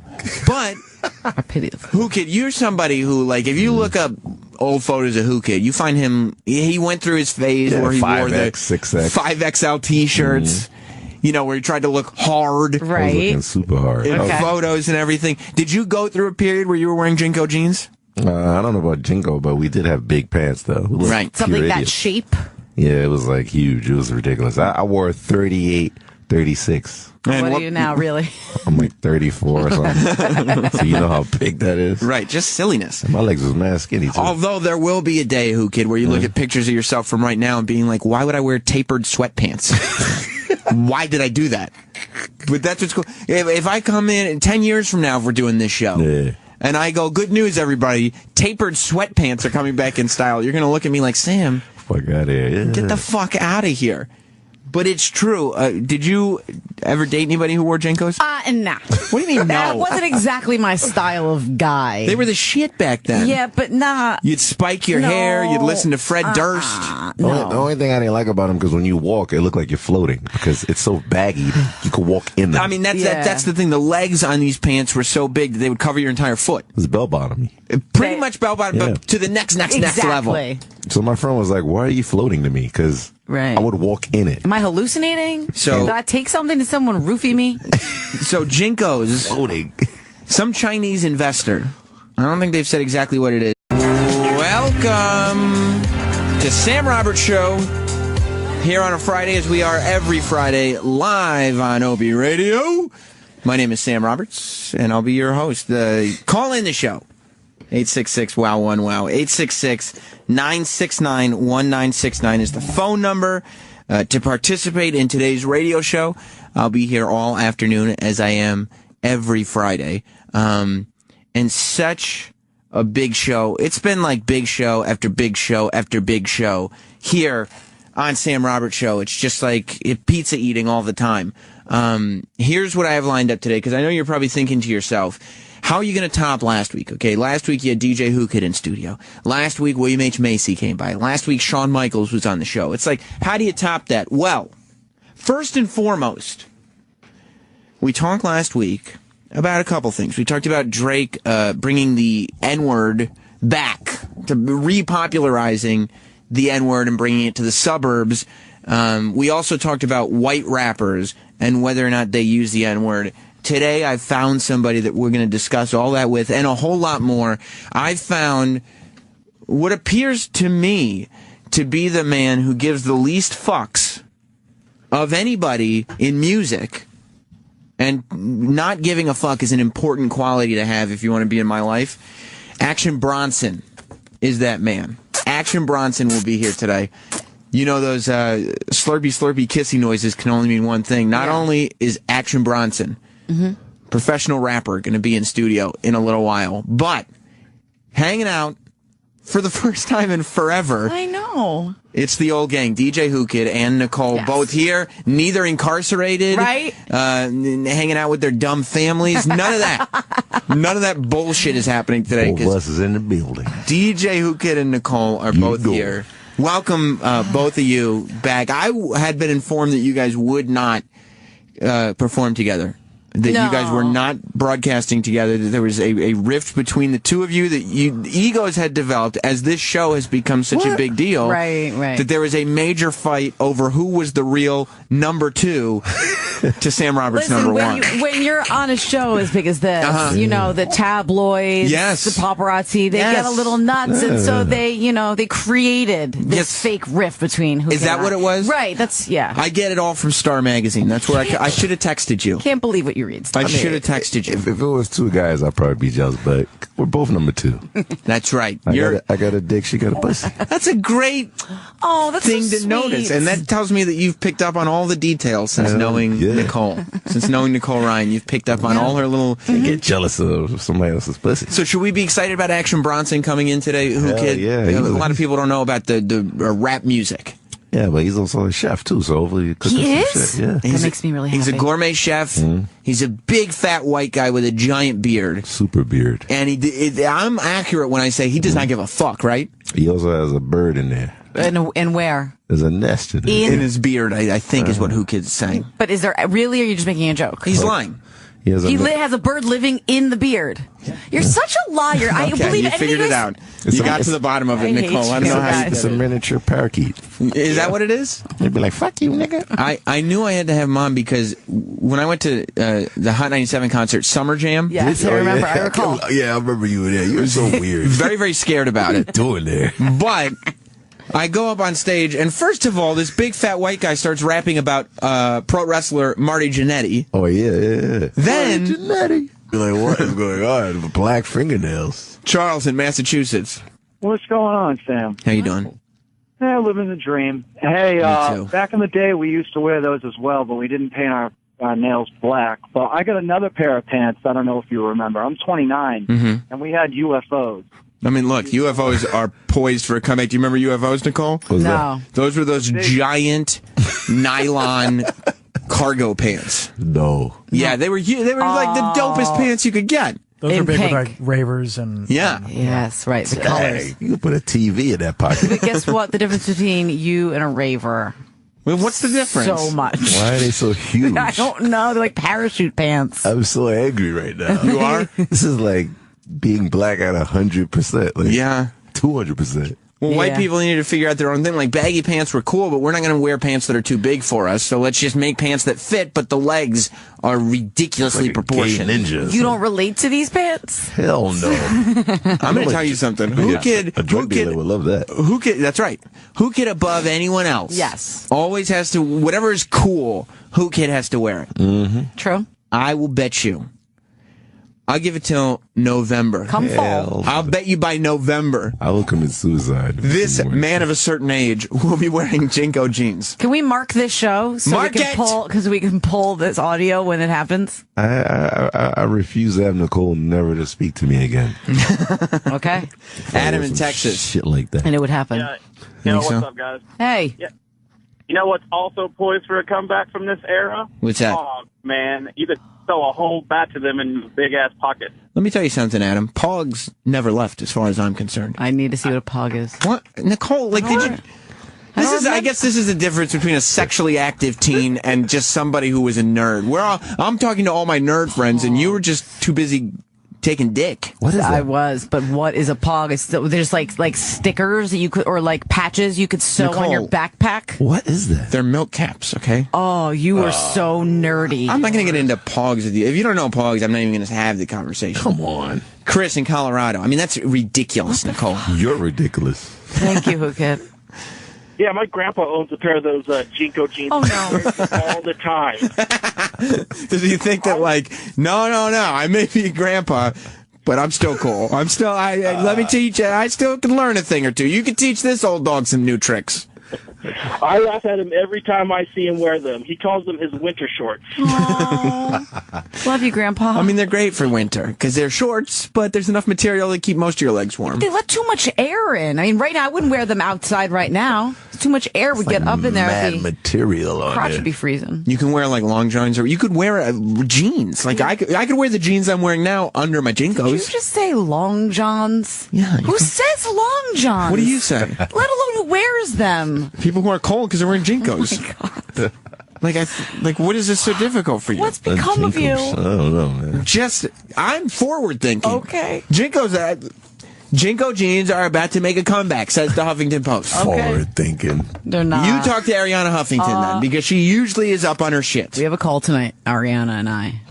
You believe these stupid Chinese people. Matt in SoCal. Yeah, it's a perfect day to talk about it because, Aberdeen, Washington has already made today Kurt Cobain Day since his birthday. And you got to add in the black eyeliner to the black nail polish as well. I never went that far, but I'm not against it. And when you weren't emo. I got totally busted by my mom once. I was, I'm around the same age as you, and I was playing baseball in a little league that was some idiot has come in and helped. They're going to relaunch. Fucking believe it or not, they went out of business. JNCO Jeans. Are you surprised? I'm shocked. I had no idea. But they're in the fall. This fall. Yeah. JNCO Jeans are going to relaunch with a range of styles, including slouchy knit jeans and joggers, in addition to its signature jeans featuring leg openings ranging from 20 to 23 inches. Fashion is cyclical. It does come back, always. And the company's got a new website up. It's a big, big deal. Yeah. There's only one word for this, man. What's that? Bankruptcy. You think so? Already. So you're saying these Chinese investors came and got this company out of bankruptcy, and the only thing that's going to happen is more bankruptcy. It's a wrap. You can't file for bankruptcy twice. I don't know what their plan's going to be. Stupid shit. When I was in high school, wanted JNCO Jeans so bad. And why couldn't you have them? Because my mom was like, "You're going to look like an idiot, and you're not." It got to the point. She said, "If you want to live in this house, there'll be no JNCO Jeans under the roof." And can I tell you something? I moved out. I lived on the street for a while, so you could have JNCOs. And I wore my JNCOs. I lived in them. It's false. It is false. I didn't get any jeans. My knees. I just wanted to sound like tough and rebellious. Right. I got you. Did I pull it off? You did it for a second. I don't know about that. Okay, you don't think so. But my niece, she was 17, and she used to wear them all the time, but she wore them to hide her baby. Oh, like fake pregnancy jeans. Like a big sweatshirt and JNCO jeans. She hid the baby in one of the legs. I mean, how long was she able to hide the baby, though? The mother never knew. Oh, dear. So what'd she do with the baby? They're chilling. Oh, okay. That's good to hear. I mean, all's well to end well. What is the world that you live in? You hit that little nigga. Yeah, well, you got to say the slap. We'll talk about episode 2, by the way. Are you watching the slap? No. It's my favorite show. What? You watch the odd television? Brian in New Jersey. Welcome to Sam Roberts Show. Hey, What's listen, up, pal? if you were a little more popular in high school or went out at all, you would have noticed that all those kids that were going and wearing those giant pants were going to parties in the city and smuggling drugs into the parties. Is that what they're for? Sneaking ecstasy in? They had all secret pockets in there so that you could stash shit when you go into the party. And when they check you, Whoo Kid knows, when they check you in the club, you hide it. They have pockets in the fly. They have them in the legs, all over the place. So yeah, but how do you casually get a pill out of the pocket in your fly without making it seem like you're pulling your dick out? Yeah, you can't. No, you can't. Go to the bathroom to go take a piss. You're good to go. See, it just seems like it just seems the back pockets on the JNCO Jeans would go down past the knee. I mean, like the one pocket. So while they're trying to search your pockets and they got their arm halfway down into your pants. Just so much fabric. For that 100-pack of pills that's stashed in your fly. These jeans are good for if you're going to a concert. You know, you're not allowed to bring in booze and things like that. Like you could tape so much to your legs in these, and no one would. These jeans are good if you want to look cool and pick up chicks. No, that's also false. And I'm going to tell you something. I got my own place now. You do. I don't live with my parents anymore. Nice. They don't make the rules. Can I tell you, the pants I'm wearing today, I picked. You did. And I'm going to tell you something. This fall, you're not going to know what kind of shoes I'm wearing because there's going to be JNCO Jeans covering them. Finally, I'm going to be cool, and there's nothing my parents are going to be able to do to stop it. I'm just telling you, the friendship's over if you ever show up in JNCO Jeans. I won't. Why? Because you won't look at me as a friend anymore? You'll just be too attracted to me? Finally, we'll be able to take that leap? I don't think so. You don't think that's what she was getting at? No. I did everything I could.